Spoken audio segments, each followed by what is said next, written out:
नमस्ते, मेरा नाम है विक्रांत और मेरे YouTube चैनल पर आपका स्वागत है।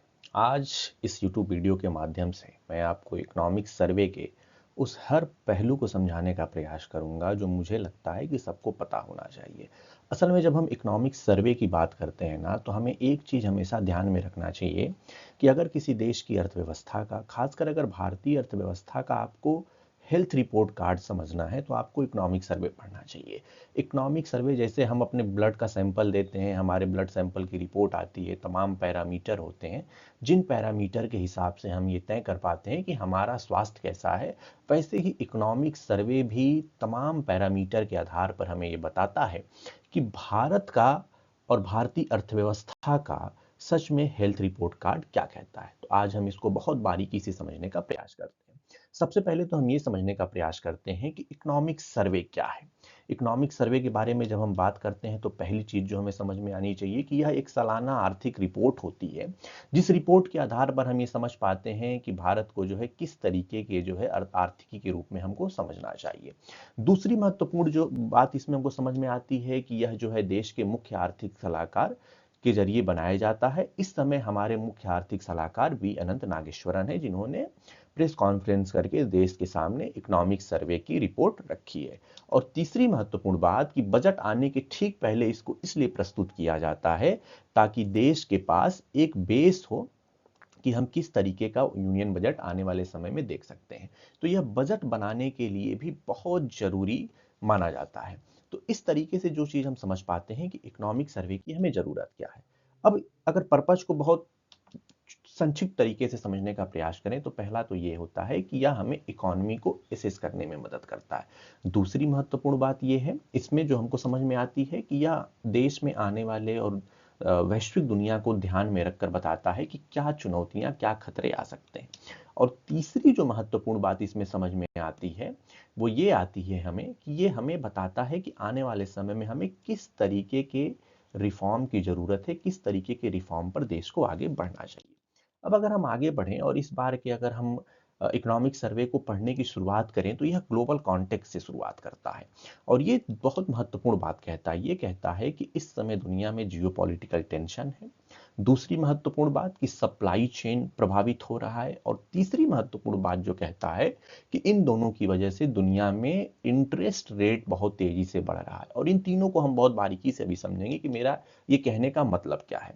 तो कुल मिलाजुला कर इकोनॉमिक सर्वे ये कह रहा है कि अब दुनिया की जो वैश्विक नीति है वह इकोनॉमिक इफिशियंसी से नहीं बल्कि यह राष्ट्रीय सुरक्षा से संचालित हो रही है। राष्ट्रीय सुरक्षा से संचालित होने का मतलब क्या है कि अब दुनिया के देश नेशनल सिक्योरिटी के हिसाब से अपने इकोनॉमिक प्लान एंड पॉलिसी को बनाने का प्रयास कर रहे हैं। इसमें जो दूसरी महत्वपूर्ण बात है कि अब दुनिया में फ्री ट्रेड की जगह प्रोटेक्शनिज्म का दौर लौट रहा है। लोग अपनी अर्थव्यवस्था को बंद रखना चाहते हैं, क्लोज करना चाहते हैं। जैसे अमेरिका टैरिफ के जरिए इसी प्रोटेक्शनिज्म की पॉलिसी को आगे बढ़ाना चाहता है। इसके अलावा हम ये भी देख रहे हैं कि इस तरीके से डेप्ट और डिफिसिट बहुत तेजी से बढ़ रहा है। सरकारों को कर्ज लेना पड़ रहा है और कर्ज लेने की वजह से उनका लगातार बजटीय घाटा बढ़ा हुआ दिखाई पड़ता है। यानी कि इसकी वजह से जब हम दुनिया में हम ये देखते हैं कि हाई इंटरेस्ट रेट का खतरा आता है तो सरकारों को महंगा कर्ज लेना पड़ता है। और इसकी वजह से सबसे ज्यादा दबाव आप देखेंगे तो डेवलपिंग इकोनॉमी के ऊपर दिख रहा है। खासकर आप इंडिया, ब्राजील ऐसे डेवलपिंग इकोनॉमी को देखिए तो इनके ऊपर बहुत बड़े स्तर पर ये प्रभाव दिखाई पड़ रहा है। और एक चीज और जो ये इकोनॉमिक सर्वे कहता है जो बहुत इंपॉर्टेंट चीज है वो है ये energy and finance liberalisation. Economic survey कह रहा है कि आज की वैश्विक प्रतिस्पर्धा अब सिर्फ बाजारों तक सीमित नहीं रही है बल्कि दुनिया भर के देश अपने खनिजों, तकनीकों और ऊर्जा को एक विपन की तरह इस्तेमाल कर रहे हैं। और इसलिए आने वाला दौर, और ये इकोनॉमिक सर्वे हमें आगाह कर रहा है कि वैश्विक अर्थव्यवस्था राजनीति से अलग नहीं होगी बल्कि आप इस चीज के लिए तैयार रहिए कि देश की आंतरिक राजनीतिक तय करेगी हमारी वैश्विक आर्थिक नीति कैसी रहने वाली है। आगे बढ़ते हैं तो अब इसमें भारत के ग्रोथ आउटलुक की बात की जाती है कि भारत की अर्थव्यवस्था कैसे काम कर रही है। तो एक हमारे पास ये एक एवरेज फिगर है कि 6.8 से 7.2% के औसतन सालाना ग्रोथ से हम आगे बढ़ रहे हैं। दूसरी चीज कि भारत दुनिया में अभी भी सबसे फास्टेस्ट मेजर ग्रोइंग इकोनॉमी बना हुआ है। और ये चार्ट हमें समझाने का प्रयास करता है कि जो भारत की अर्थव्यवस्था है वो लगातार मजबूत वृद्धि बनाई हुई है। ये जो आप एक वी रिकवरी देख रहे हैं, असल में ये कोविड का दौर है, जहां जहां हमने देखा था कि किस तरीके से भारतीय अर्थव्यवस्था में बड़ी गिरावट आई थी, और फिर वहां से ये वी रिकवरी के जरिए भारत लगातार अपनी बढ़त को बनाए हुए है। 2021 में तेज गिरावट आई, लेकिन उसके बाद से हमने देखा कि वित्त वर्ष 24-26 में जीडीपी का आकार लगभग 357 लाख करोड़ रुपए तक पहुंच चुका है, जो एक बहुत बड़ा फिगर है। और ये उम्मीद की जा रही है कि फाइनेंशियल ईयर 7 में भारत की जो जीडीपी वृद्धि दर होगी वो तकरीबन 7.5% के आसपास रहने की उम्मीद है। इसका अर्थ ये है कि तमाम वैश्विक अनिश्चितताओं की जो हम बात कर रहे हैं, उसके बावजूद भी भारत अभी भी सबसे तेजी से बढ़ने वाली अर्थव्यवस्था है। अब सवाल ये है कि भारत की इस अर्थव्यवस्था आएगी कहां से, इतनी वृद्धि कहां से आ रही है। तो इस पर भी इकोनॉमिक सर्वे ने बहुत पिन पॉइंटेड जवाब दिए हैं। पहला जवाब ये है कि भारत में बहुत तेजी से कैपिटल फॉर्मेशन हो रहा है। कैसे हो रहा है हम आगे आपको बताएंगे। दूसरा, भारत के पास एक बहुत अच्छा लेबर फोर्स है जो इसके इकोनॉमी को ड्राइव कर रहा है। और तीसरी महत्वपूर्ण बात यह है कि जो हमारा टोटल कंजम्पशन है, जो हमारे देश का जो फाइनल कंजम्पशन है, फाइनल प्रोडक्शन है, वो बहुत तेजी से बढ़ रहा है। तो जब हम इन तीनों चीजों को ग्राफ के माध्यम से समझने का प्रयास करते हैं तो हमें ये चीज समझ में आती है कि जो प्राइवेट कंजम्पशन है, यानी कि जो इस देश के लोगों की खपत है, वह लगातार बढ़ी हुई। इसलिए तो हम कहते हैं कि भारत की जीडीपी में 60% से अधिक हिस्सा तो कंजम्पशन से आता है, यानी कि हम एक खपत आधारित अर्थव्यवस्था है। लेकिन भारत में इन्वेस्टमेंट पैटर्न भी बहुत अच्छा रहा है। ये एक अलग बात है कि अगर हम वित्त वर्ष 2023 से तुलना करें तो 25 में और 26 में हमें गिरावट देखने को मिल रही है निवेश के मामले में। लेकिन निजी उपभोग का हिस्सा जो 60% से ऊपर बना हुआ है, वो हमारी अर्थव्यवस्था को ग्रोथ दे रहा है। उसके बाद जो एक चीज हमको समझ में आती है कि जो हमारे निवेश का स्तर है वो भले गिर रहा हो, लेकिन अभी भी ऑन एवरेज 30% को मेंटेन करने का प्रयास कर रहा है। इसका मतलब ये है कि यह संकेत दे रहा है कि भारत में पूंजीगत निवेश का चक्र मजबूत हुआ है। देखिए, मैं इसलिए कह रहा हूं कि आप पिछले 5-6 सालों का एवरेज देखिए और फिर अचानक से आगे के 4-5 सालों का जब आप एवरेज देखते हैं तो आपको एक बड़ा अंतर दिखाई पड़ता है। अब महत्वपूर्ण बात आ जाती है कि भारत के जब हम इस आर्थिक विकास की बात करते हैं तो इसमें ग्रॉस वैल्यू एडिशन कैसा दिखाई पड़ता है। देखिए, कोई भी अर्थव्यवस्था 3 हिस्सों से बनी होती है। एक तो उसमें हमारा प्राइमरी सेक्टर होता है, दूसरा उसमें हमारा सेकेंडरी सेक्टर होता है, और तीसरा उसमें हमारा टेरिटरी सेक्टर होता है। अब प्राइमरी सेक्टर में आता है हमारा कृषि। अगर हम इस बार के इकोनॉमिक सर्वे को देखें तो हमें यह समझ में आता है कि कृषि क्षेत्र की वृद्धि दर फाइनेंशियल ईयर 2026 में औसतन 3.1 रहने की उम्मीद है। इसके बाद अगर हम जब इंडस्ट्री सेक्टर की बात करते हैं तो हम देखते हैं कि इसका औसत 5.4 दिखाई पड़ता है, और फाइनेंशियल ईयर 26-26 में ये 6.2% हो सकता है। और सर्विस सेक्टर जो हमारी इस समय इकोनॉमी का सबसे बड़ा आधार है, जब हम उसका डेटा देखते हैं तो हमें समझ में आता है कि आने ये जो हमारा वित्त वर्ष फाइनेंशियल ईयर 2026 होगा, इसमें 9.1% की वृद्धि दर हमारे उसमें दिखाई पड़ेगी। और इसके पीछे कुछ कारण हैं, क्योंकि अगर भारत की जीडीपी अगर 7% से ऊपर रह रही है तो इसके पीछे कुछ बड़े सुधार हैं जिन पर इकोनॉमिक सर्वे हमारा ध्यान करता है। पहला कहता है कि हमने कैपिटल एक्यूमुलेशन मतलब पूंजी संचयन का काम किया है। कैसे किया है? तो हमने लगातार कैपेक्स कैपिटल एक्सपेंडिचर और निजी निवेश में वृद्धि की है, जिसकी वजह से भारत ने पूंजी संचयन बढ़ा है। दूसरा, लेबर इनपुट श्रम इनपुट की बात की जाती है कि हमने श्रम सुधारों के माध्यम से हमने कौशल विकास और फॉर्मल इकोनॉमी बनाने से हमने अपनी उत्पादकता यानी कि प्रोडक्टिविटी को बहुत हद तक इंप्रूव किया है। और तीसरी महत्वपूर्ण बात जो मैं टीएफसी सामने पहले स्लाइड में आपको बता रहा था, टोटल फैक्टर प्रोडक्टिविटी जिसको कहते हैं, उसमें महत्वपूर्ण है हमारा डिजिटल पब्लिक इंफ्रास्ट्रक्चर, यानी कि हमने अपने डिजिटल इंफ्रा के दम पर, इसके साथ हमने जो है अपने रेगुलेटरी को जो है सिंप्लीफाई किया है। भारत बहुत तेजी से डीरेगुलेशन की तरफ बढ़ रहा है और इसकी वजह से हमारी दक्षता में बढ़ोतरी आई है। निष्कर्ष ये है इस स्लाइड का, इस पूरे पूरे डेटा फाइल का, कि भारत की वृद्धि केवल अस्थाई नहीं है, किसी मतलब अचानक से किसी बाहरी कारक से नहीं आ रही है, बल्कि भारत के पास एक बहुत मजबूत मैक्रो आधार है और वह निरंतर सुधारों पर आधारित है, जिसकी वजह से हमें ये लगातार एक स्ट्रक्चरल ग्रोथ भारत की इकोनॉमी में देखने को मिल रहा है। अब हम आगे ये समझने का प्रयास करते हैं कि भारत की फिस्कल पॉलिसी कैसी है। फिस्कल पॉलिसी बहुत जबरदस्त चीज है, इसको बहुत समझना जरूरी है। पहला तो ये बताता है कि सरकारों का डिफिसिट कैसा है, सरकारें घाटे में हैं, कितने घाटे में हैं और क्या ये घाटा इकोनॉमी के लिए खतरनाक हो सकता है। दूसरी महत्वपूर्ण बात, जो भारत सरकार की आय है, जो राजस्व है, वो कैसा है। तो जब हम इकोनॉमिक सर्वे में जब हम देखते हैं तो हमें दो चीजें बहुत अच्छी समझ में आती हैं। एक, कि जो हमारा डायरेक्ट टैक्स कलेक्शन है, जो हमारा डायरेक्ट टैक्स कलेक्शन है, माफ करिएगा, डायरेक्ट टैक्स कलेक्शन से पहले हम थोड़ा सा ये डिफिसिट के बारे में समझ लेते हैं, उसके बाद हम अगले स्लाइड पे आपको बताएंगे कि रेवेन्यू, डायरेक्ट टैक्स कलेक्शन वगैरह क्या है। तो इसमें जो एक चीज समझ में आती है कि भारत ने कोविड के समय जो उसका फिस्कल डेफिसिट था वो 9.2% रहा था, और उसके बाद से भारत ने लगातार इस चीज को मैनेज किया है, और बजट एस्टिमेट वित्त वर्ष 2026 का 4.4 रहने वाला है। यानी कि भारत ने कोविड के बाद से लगातार प्रयास किया है कि वित्तीय अनुशासन को बरकरार रखा जाए। अगर हम प्राइमरी डिफिसिट की बात करें, ये जो ग्राफ आप देख रहे हैं, ये जो येलो और लाल रंग से जो ये ग्राफ बनाया गया है, तो जब हम इसकी बात करते हैं तो हमें ये समझ में आता है कि वित्त वर्ष 2021 जो भारत की इकोनॉमी का एक बहुत टर्निंग पॉइंट था, वहां जो 5.7% हमारा डेफिसिट रहा था, वो अब घटकर जो है 0.8 है। यानी कि सरकार जो है अपने रेवेन्यू और एक्सपेंडिचर के बीच में गैप को बहुत तेजी से कम करती जा रही है। यानी कि हमारे सामने अब चार चीजें उभरकर बहुत स्पष्ट सामने आती हैं। पहला, कि भारत में राजस्व संग्रह में बहुत तेजी से सुधार हो रहा है। दूसरी चीज कि हमने कैपिटल एक्सपेंडिचर को बहुत तेजी से ऊपर किया है। तीसरी चीज कि भारत ने जो है राजकोषीय पारदर्शिता यानी कि फिस्कल ट्रांसपेरेंसी बढ़ी है। और चौथी महत्वपूर्ण चीज हो जाती है कि जो भारत की इकोनॉमी में जो ये ट्रस्ट आया है, ये इसलिए आया है क्योंकि हमने लगातार अपनी इकोनॉमी में डिफिसिट फाइनेंसिंग में एक बड़ी गिरावट दर्ज की है।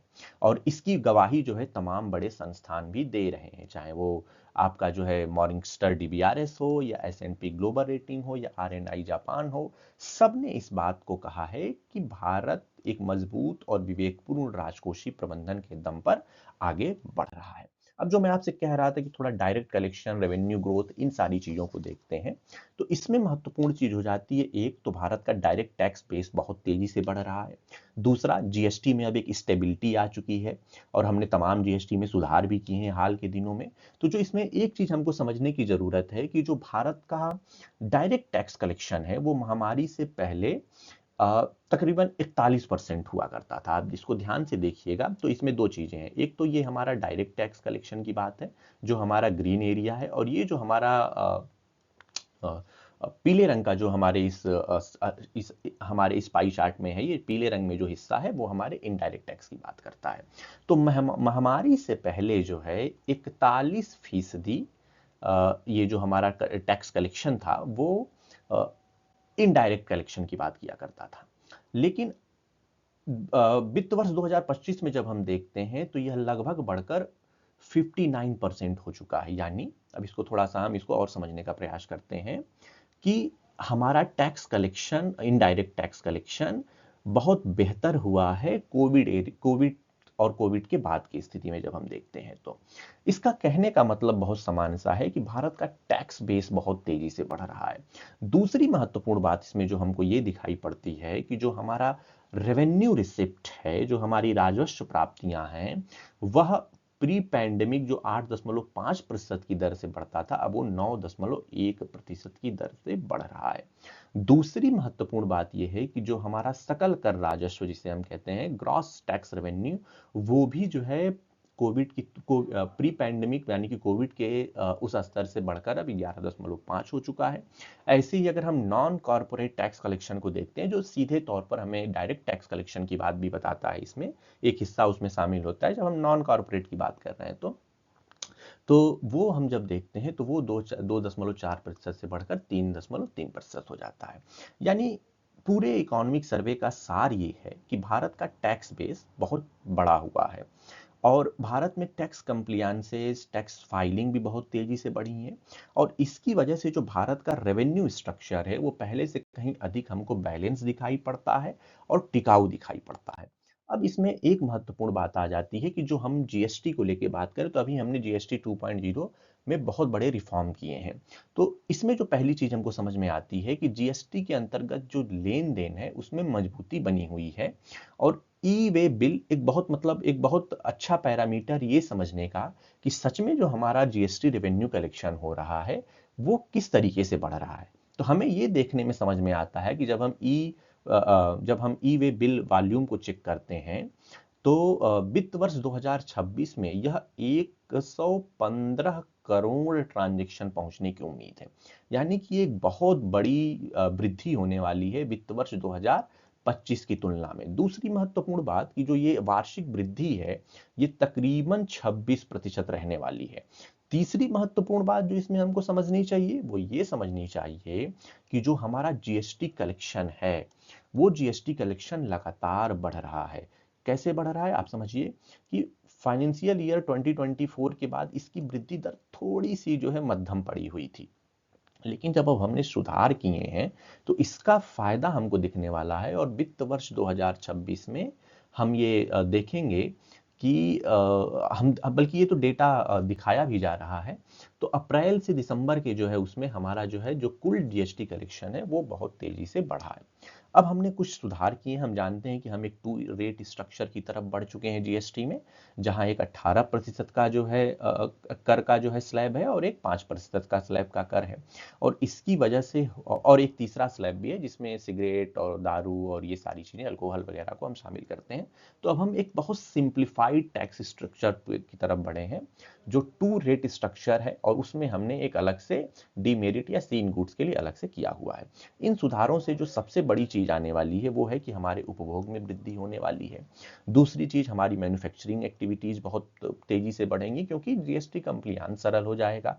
और तीसरी चीज की जो अर्थव्यवस्था में जिस हम स्ट्रक्चरल रिफॉर्म की बात कर रहे थे उसमें हमको सुधार देखने को मिलेगा। यानी कि ओवरऑल हम ये कह सकते हैं कि जीएसटी प्रणाली जो है भारत की अब आर्थिक गतिविधियों को सही ढंग से प्रतिबंध कर रही है कि हाँ, भारत में सच में बड़े स्तर पर इकोनॉमिक ट्रांजैक्शन हो रहे हैं।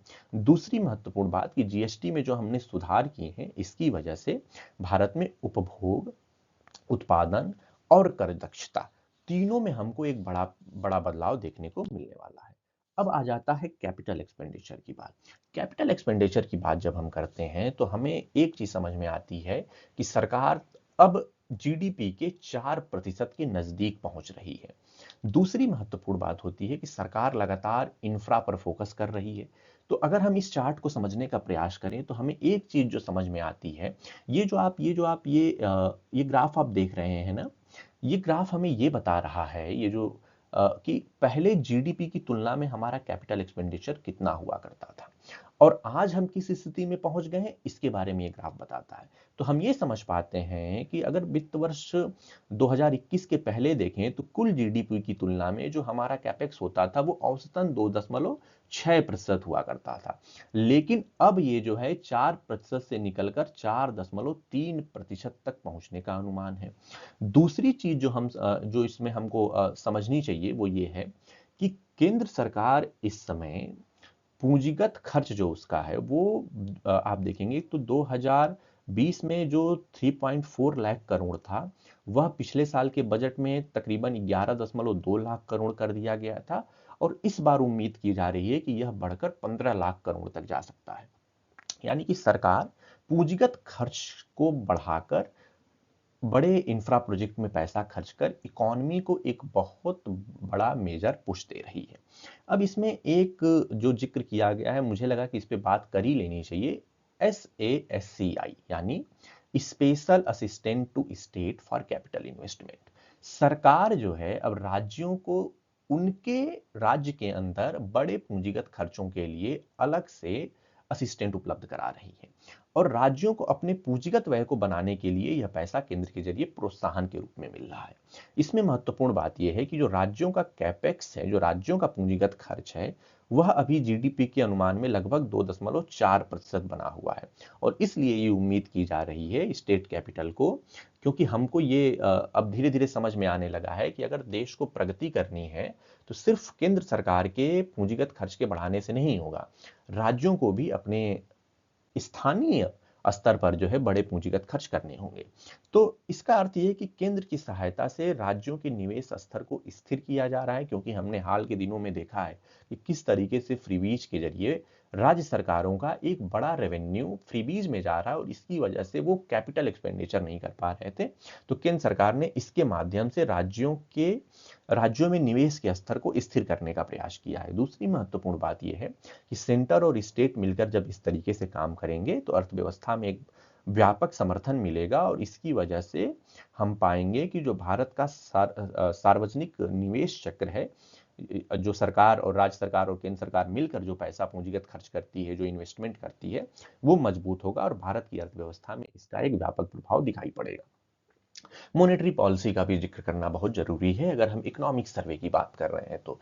इसलिए इसका जिक्र करना जरूरी हो जाता है क्योंकि हमारे आपके हर दिन में मॉनेटरी पॉलिसी का अपना एक योगदान है। अगर आप मान लीजिए क्रेडिट कार्ड का इस्तेमाल कर रहे हैं, आप कोई लोन लेने जा रहे हैं, आप बैंकिंग सेवाएं लेने जा रहे हैं, तो उसमें मॉनेटरी पॉलिसी एक बहुत अहम किरदार निभाती है। तो इकोनॉमिक सर्वे में जब हम मॉनेटरी पॉलिसी को लेकर इकोनॉमिक सर्वे की फाइंडिंग्स देखते हैं तो पहली चीज तो हमें समझ में आती है कि आरबीआई की जो ये रेपो दर है, रेपो दर में बदलाव का असर अब मनी मार्केट और क्रेडिट मार्केट पर प्रभावी रूप से पहुंचने लगा है और इसकी वजह से हुआ यह है कि जो हमारा वेटेज एवरेज कॉल रेट है वह नीति दर के आसपास बना हुआ है और इससे ये संकेत मिलता है कि मौद्रिक नीति बहुत सही ढंग से चल रही है। दूसरी महत्वपूर्ण बात जो मुझे इस बार इसमें समझ में आई कि वित्तीय स्थितियों में थोड़ी नरमी, मौद्रिक संकेतक यही बता रहे हैं कि तरलता की स्थिति अभी भी मार्केट में सहज बनी हुई है, यानी कि कर्ज की उपलब्धता को लेकर अभी बाजार में कहीं बाधा नहीं दिखाई पड़ती है। तीसरी महत्वपूर्ण बात यह कि जो मनी सप्लाई ग्रोथ है, जो असल में इकोनॉमी में इन्फ्लेशन की रेट को भी तय करती है, वह लगभग उसकी जो जो M1 M2 M3 कहते हैं, तो हम बेसिकली M3 को ज्यादा देखते हैं जिसको हम ब्रॉड मनी कहते हैं। तो ब्रॉड मनी की जो वृद्धि दर है वो लगभग 12% के आसपास बनी हुई है और इसकी वजह से जो है 12% के आसपास, जिसकी वजह से जो रिजर्व मनी की वृद्धि है वो कम होकर अब 3% के स्तर पर आ चुकी है। तो ये M1 M2 M3 M4 थोड़ा सा टेक्निकल टर्म है, इस पर कभी बाद में बातचीत करेंगे। लेकिन अब इसमें एक एमएसएमई को लेकर भी बहुत अच्छा आंकड़ा दिया गया है। सूक्ष्म और लघु उद्योगों को दिया जाने वाला जो बैंक ऋण है वह लगातार बढ़ रहा है, यानी कि भारत में छोटे और मझोले उद्योगों को लगातार वित्तीय सहायता उपलब्ध हो रही है, फाइनेंशियल असिस्टेंस मिल रहा है और यह संकेत देता है कि उत्पादन और रोजगार को भी भारत की अर्थव्यवस्था में समर्थन मिल रहा है, क्योंकि भारत में उत्पादन और रोजगार का एक बड़ा हिस्सा हमारे सूक्ष्म और लघु उद्योगों से ही निकल कर आता है। एक चीज और थी इसमें, जो ग्रॉस एनपीए की जो हम बात करते हैं, तो एक होता है ग्रॉस और एक होता है हमारा नेट। तो इसमें इस बार हमको जो देखने में समझ में आई है कि एनपीए जो कभी एक समय ग्रॉस एनपीए 11% हुआ करता था और नेट एनपीए 6% हुआ करता था, वो अब लगातार घट रहा है और ये घटते घटते तकरीबन 2.2% पे आ चुका है और हमारा जो नेट एनपीए है वो 0.5% पे आ चुका है। इसका अर्थ ये है कि बैंकिंग प्रणाली भारत की पहले से कहीं अधिक मजबूत हो गई है, उसमें एक स्थिरता आई है, बैंकों की कर्ज देने की क्षमता बढ़ी हुई है और वित्तीय स्थिरता को लगातार इसकी वजह से समर्थन मिल रहा है। एक समय याद करिए एनपीए को लेकर इस देश में कितनी डिबेट हुआ करती थी। तो ये इस सरकार की सबसे बड़ी उपलब्धि है कि उसने एनपीए को 0.5% नेट एनपीए को रोक दिया है और इसमें एक बड़ा योगदान इंसॉल्वेंसी एंड बैंक्रप्सी कोर्ट का भी रहा है। तो समग्र रूप से अगर हम मॉनेटरी पॉलिसी को शब्दों में पिरोना चाहें तो हम ये कह सकते हैं कि जो भारत की मौद्रिक नीति है वो प्रभावी ढंग से तो चल ही रही है, साथ ही जो भारत का बैंकिंग सेक्टर है उसका स्वास्थ्य भी बहुत अच्छा है, वो बहुत अच्छे से कर्ज भी प्रवाह कर रही है और हमारी इकोनॉमी को एक बड़ा बल दिखाई पड़ रहा है जो बैंकिंग सेक्टर और मॉनेटरी पॉलिसी से निकल कर आ रहा है। अब इसमें भारत ने कुछ रेगुलेटरी डेवलपमेंट भी किए हैं। बैंकिंग सेक्टर में सबसे पहले कुछ सुधारों की घोषणा की गई है। उसमें एक है कि नियम बनाने की प्रक्रिया को थोड़ा सा जो है स्टैंडर्ड किया गया है, ताकि समय समय पर उसकी समीक्षा हो और परामर्श अनिवार्य कर दिया गया है। दूसरी महत्वपूर्ण बात है कि आरबीआई ने 9000 से अधिक पुराने जो उसके सर्कुलर थे और गाइडलाइन थी, उनको अब कंसोलिडेट कर दिया है। यानी कि अगर आप बैंकिंग सेक्टर में कम से कम हमें रेगुलेटरी कंप्लायंसेस कम करके बिजनेस करने के तरीके को सरल बनाना है। तीसरी महत्वपूर्ण बात यह है कि आरबीआई का अपना एक फ्री एआई फ्रेमवर्क बनाया गया है, जो वित्तीय नियामकों और संस्थानों को एआई अपनाने की अनुमति दे रहा है कि आप अपने अपने अपने वर्किंग स्ट्रक्चर में आर्टिफिशियल इंटेलिजेंस का इस्तेमाल कर सकते हैं। और साथ ही इससे जो जो जो रिस्क है, जो जोखिम है, उनको भी नियंत्रित करने की व्यवस्था प्रदान हो रही है। पूंजी बाजार को लेकर भी जो है कुछ सुधार किए गए हैं, कुछ रेगुलेटरी डेवलपमेंट किए गए हैं। पहला तो ये है कि सिक्योरिटी मार्केट कोड 2025 के माध्यम से पुराने कानूनों को, जैसे कि हम जानते हैं एससीआरए हुआ करता था, सेबी एक्ट हुआ करता था, डिपोजिटरी एक्ट हुआ करता था, इनको एकत्रित करके एक ढांचे में लाया गया है। इन नियमों के इसकी वजह से होगा क्या कि एक तो जो नियमों का दोहराव था कि एससीआरए कुछ और कह रहा है, सेबी एक्ट कुछ और कह रहा है, डिपॉजिटरी एक्ट कुछ और कह रहा है, और ये तीनों कैपिटल मार्केट को गवर्न करते हैं। तो इसकी वजह से नियमों का दोहराव कम होगा, तो निवेशकों के लिए व्यवस्था अधिक सरल बन जाएगी। सेबी ने निवेशकों की सुरक्षा के लिए भी कई प्रयास किए हैं, जैसे SEBI check, SEBI versus scam, इस तरीके के टूल शुरू किए हैं, जिससे निवेशकों की सुरक्षा को सुनिश्चित किया जा सके। और एक चीज में और है कि हमने एक ईएसजी डेप्ट फ्रेमवर्क का भी डेवलपमेंट किया है, विकसित किया है।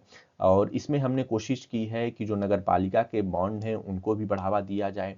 और कैपिटल मार्केट में जो एक चीज और की गई है कि बिजली डेरिवेटिव जैसे नए वित्तीय उत्पादों को भी शुरुआत किए गए हैं। बीमा सेक्टर में भी हमने देखा है कि कुछ बहुत बड़े बदलाव आए हैं, जैसे सबका बीमा सबकी रक्षा अधिनियम 2025 के जरिए सरकार ने बीमा क्षेत्र में एफडीआई की सीमा बढ़ा दी है, बीमा कंपनियों के लिए नियम सरल कर दिए हैं, और पॉलिसी धारक की सुरक्षा को और पहले से मजबूत किया गया है। और चौथी महत्वपूर्ण बात कि बीमा शासन को भारत के डिजिटल डेटा संरक्षण ढांचे से जोड़ दिया गया है, क्योंकि अब सब कुछ डिजिटल हो रहा है, तो आपका बीमा भी डिजिटल हो चुका है। कुल मिलाजुला के इन तमाम सुधारों का उद्देश्य यही है कि जो भारत की वित्तीय प्रणाली है, चाहे वो बैंकिंग सेक्टर हो, कैपिटल मार्केट हो, इंश्योरेंस सेक्टर हो, इनको सुरक्षित किया जाए, इनको निवेशकों के अनुकूल बनाया जाए, इनको तकनीकी सक्षम यानी कि टेक्नोलॉजिकल इफिशिएंट बनाया जाए, ताकि भारत का जो वित्तीय क्षेत्र है आर्थिक वृद्धि को बेहतर समर्थन दे सके। अब हम आगे बढ़ते हैं और समझते हैं कि और माइक्रो क्रेडिट और बाकी चीजों में क्या प्रगति हुई है। चूंकि ये प्रधानमंत्री मुद्रा योजना और स्वनिधि योजना को समझना जरूरी है, तो जो हमें एक चीज समझ में आती है कि प्रधानमंत्री मुद्रा योजना के अंतर्गत अभी तक 36.18 लाख करोड़ रुपए ऋण खातों में वितरित किया जा चुका है। ये अक्टूबर 2025 तक का डेटा है। इसका जो सबसे इम्पोर्टेंट मुझे हिस्सा लगा वो ये लगा कि ये जो 36.18 लाख करोड़ डिस्ट्रीब्यूट किया गया है, इनमें से 69%, 69% जो है माइक्रो लोन, वो महिलाओं को मिला है। और इसमें एक महत्वपूर्ण बात जान लीजिए कि एससी, एसटी, ओबीसी और अल्पसंख्यक वर्गों को 15.6 लाख करोड़ रुपए दिए गए हैं। लगभग 33.4 करोड़ खातों के माध्यम से ये किया गया है। पीएम स्वनिधि योजना की जब हम बात करते हैं, इस योजना की जब हम बात करते हैं, तो उसमें हमको जो एक चीज समझ में आती है कि स्ट्रीट वेंडर को लेकर जो स्ट्रीट वेंडर की जो माफ करिएगा, औसत वार्षिक आय है, वो 2023 से 2025 के बीच लगभग 20% बढ़ी है। और बढ़ी हुई आय के कारण इस समय जो रेहड़ी पटरी पे हमारे काम करने वाले लोग हैं, उनमें से 39% परिवारों के घरों में बड़े स्तर पर सुधार दिखाई पड़ता है। 55% का मानना है कि उनके जीवन में बेहतर भोजन उपलब्ध हुआ है। 44% को सस्ती स्वास्थ्य सेवाएं मिली हैं और 50% को बेहतर शिक्षा के अवसर मिले हैं। यानी कि जो हम स्ट्रीट वेंडर्स के जीवन में जो हम परिवर्तन लाना चाहते थे स्वनिधि के जरिए, उसका अब हमको एक व्यापक प्रभाव दिखाई पड़ रहा है। एक चीज और है कि जो स्वनिधि के लाभार्थी हैं ना, उसमें 33% लाभार्थी महिलाएं हैं और 64% लाभार्थी ओबीसी, एसटी और एसटी वर्ग से आते हैं। यानी कि यह योजना कितनी समावेशी है, इन आंकड़ों के जरिए समझा जा सकता है। अब इसके बाद से हम इसमें एक और महत्वपूर्ण समझ जाते हैं कि एक समय ये चिंता व्यक्त की गई थी कि पता नहीं ये स्वनिधि योजना के अंतर्गत जो हम पैसे बांट रहे हैं, इन पैसों की रिकवरी हो पाएगी कि नहीं हो पाएगी। सबसे महत्वपूर्ण बात यह है कि जो कर्ज की गुणवत्ता है वो बहुत मजबूत बनी हुई है। स्वनिधि ऋणों में एनपीए दर 10% से कम है, यानी कि 90% लोग पैसा समय पर चुका रहे हैं, जिससे पता चलता है कि उधारकर्ता नियमित रूप से अपने ऋण को चुकाकर कर्ज मुक्त होने की प्रक्रिया में आगे बढ़ रहे हैं।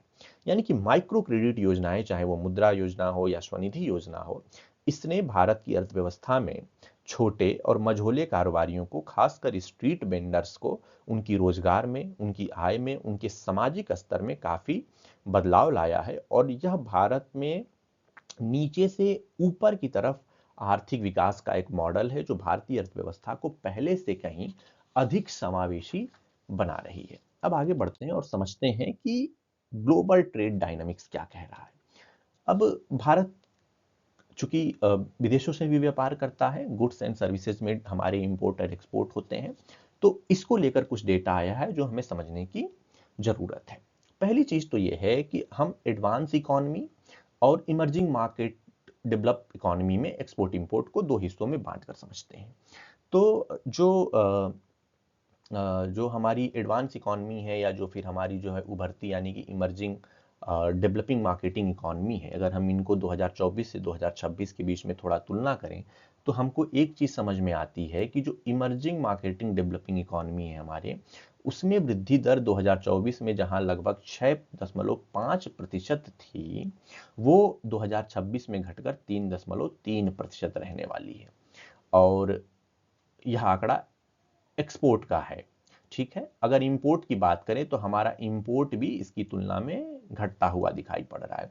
ऐसे ही जब हम एडवांस इकोनॉमी में देखते हैं तो 2024 में जो हमारा 1.8% था हमारा एक्सपोर्ट का ग्रोथ, वो अब 1.7% रहने वाला है। तो कुल मिला कर ये है कि जो ट्रेड पॉलिसी अनसर्टिनिटी आई है, उसकी वजह से उभरती और विकासशील अर्थव्यवस्थाओं के व्यापार पर अपेक्षाकृत अधिक नकारात्मक प्रभाव पड़ने वाला है।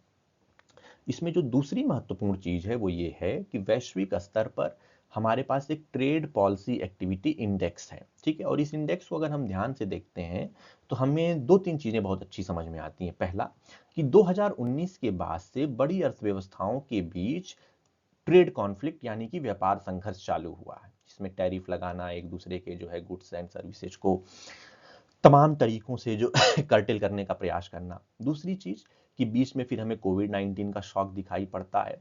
फिर पूर्वी यूरोप में हमने युद्ध देखे हैं, जैसे रशिया यूक्रेन का युद्ध हो गया। और इसकी वजह से हुआ क्या है कि एक बड़े स्तर पर एक ऑर्गेनाइज्ड ग्लोबल ट्रेड टेंशन दिखाई पड़ता है। और इसकी वजह से 2025 में जो हमारा ट्रेड पॉलिसी एक्टिविटी इंडेक्स है, ये लगातार बढ़ रहा है और ये बता रहा है कि व्यापार को आसान करने वाले उपायों में तेजी से वृद्धि तो हो रही है, लेकिन अभी भी खतरा बना हुआ है। इसका अर्थ है कि वैश्विक व्यापार जो है अब पहले से कहीं ज्यादा संरक्षणवाद की तरफ बढ़ रहा है, प्रोटेक्शनिज्म की तरफ बढ़ रहा है, और बहुत ही कम मुक्त व्यापार समर्थक जो है दुनिया होती जा रही है। यानी कि व्यापार वृद्धि धीमी पड़ रही है वैश्विक अर्थव्यवस्था में, और व्यापार नीतियां पहले से अधिक सख्त होती जा रही हैं। भविष्य में वैश्विक व्यापार पर इन अनिश्चितताओं और अस्थिरताओं का संकट बड़े स्तर पर हमको दिखाई पड़ सकता है। अगर हम भारत के ट्रेड स्ट्रक्चर की बात करें तो उसमें हमको एक चीज जो समझ में आती है कि भारत के व्यापार प्रदर्शन में सेवा क्षेत्र अभी भी सबसे बड़ा चालक बना हुआ है। दूसरी महत्वपूर्ण बात यह है कि कुल निर्यात और वार्षिक संयुक्त वृद्धि दर अगर हम देखें तो सेवा निर्यात जो सर्विस एक्सपोर्ट है, उसकी वृद्धि दर 12 से 14% के बीच हमको जाती दिखाई पड़ रही है।